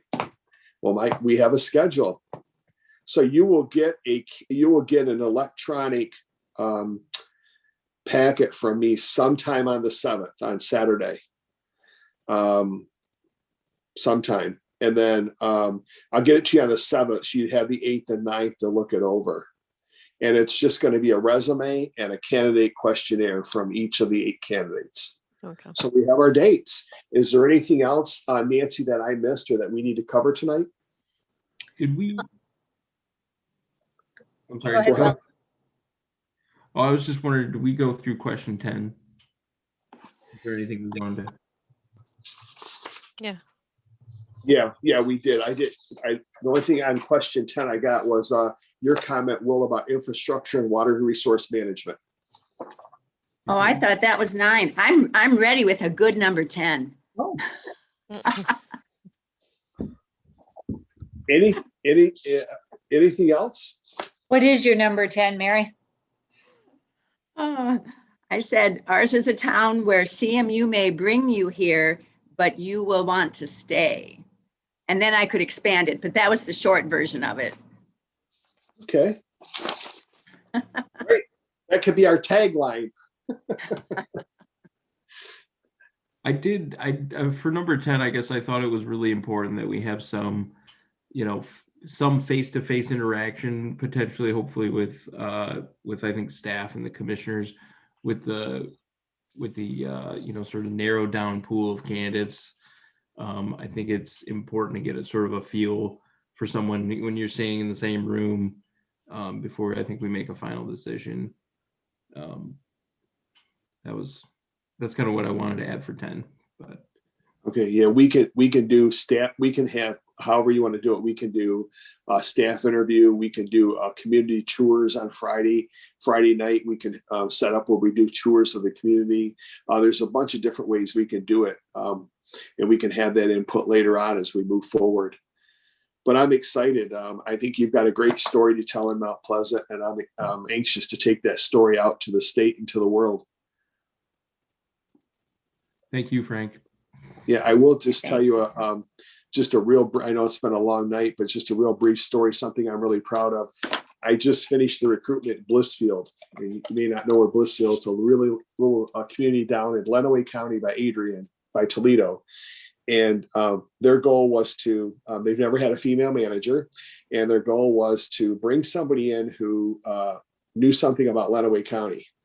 And it's a town of 3,000, salary of 70 to 75,000. We found a community development director, and her name's Danielle Gross. She's from Tecumseh. She's from Lenawee County, living in Wyoming, and a community development director. And she was just selected. Her contract was just approved. And so she'll be starting in Blissfield in the next couple months. I'm really excited about that. She's going to be it's just a great find for that community. All the way out. Frank, yeah. You told us that story on our committee, but the other commissioners might have thought that you just meant Wyoming, Michigan. You didn't mean Wyoming, Michigan, did you?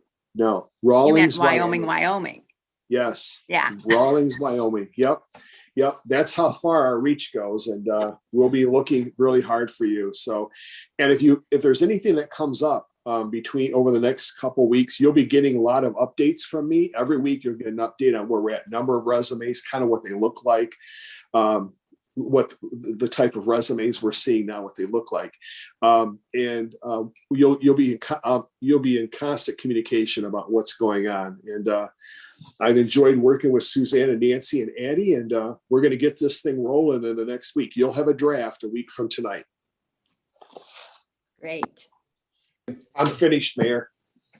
Okay, I actually have one question for you, and I it's been a long night, but for the community profile, you've been interviewing like community stakeholders, right, with the questionnaire.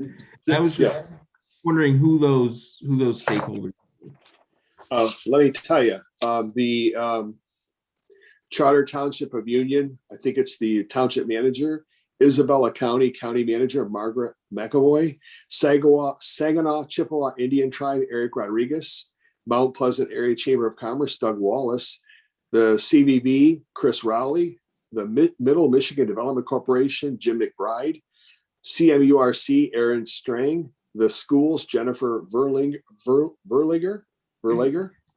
CMU Nick Long, Central Michigan History District Health Department Steve Hall, Economic Development Boards Jeff Smith, Planning Commission Wesley Honing, Mount Pleasant Foundation Amanda Schaefer, United Way Annie Schaefers, and the Chippewa River District Library Corey Friedrich.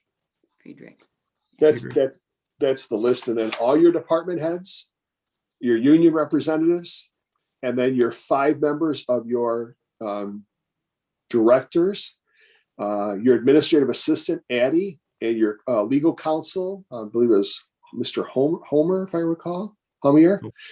Yep. And then, of course, all of you. 54. Yeah, I think that's a very good list.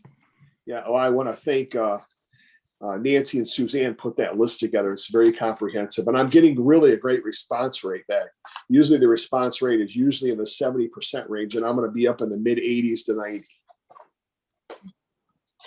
It's good. Okay. Frank, anything else you need? No, I'm just excited and ready to go. Okay.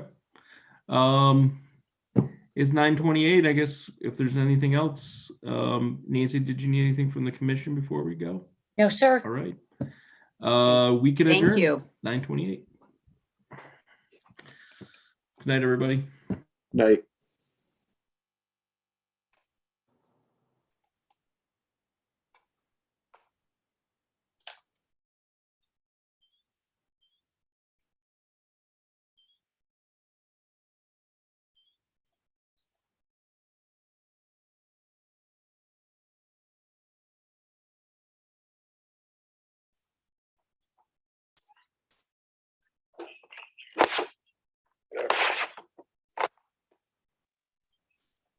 Okay.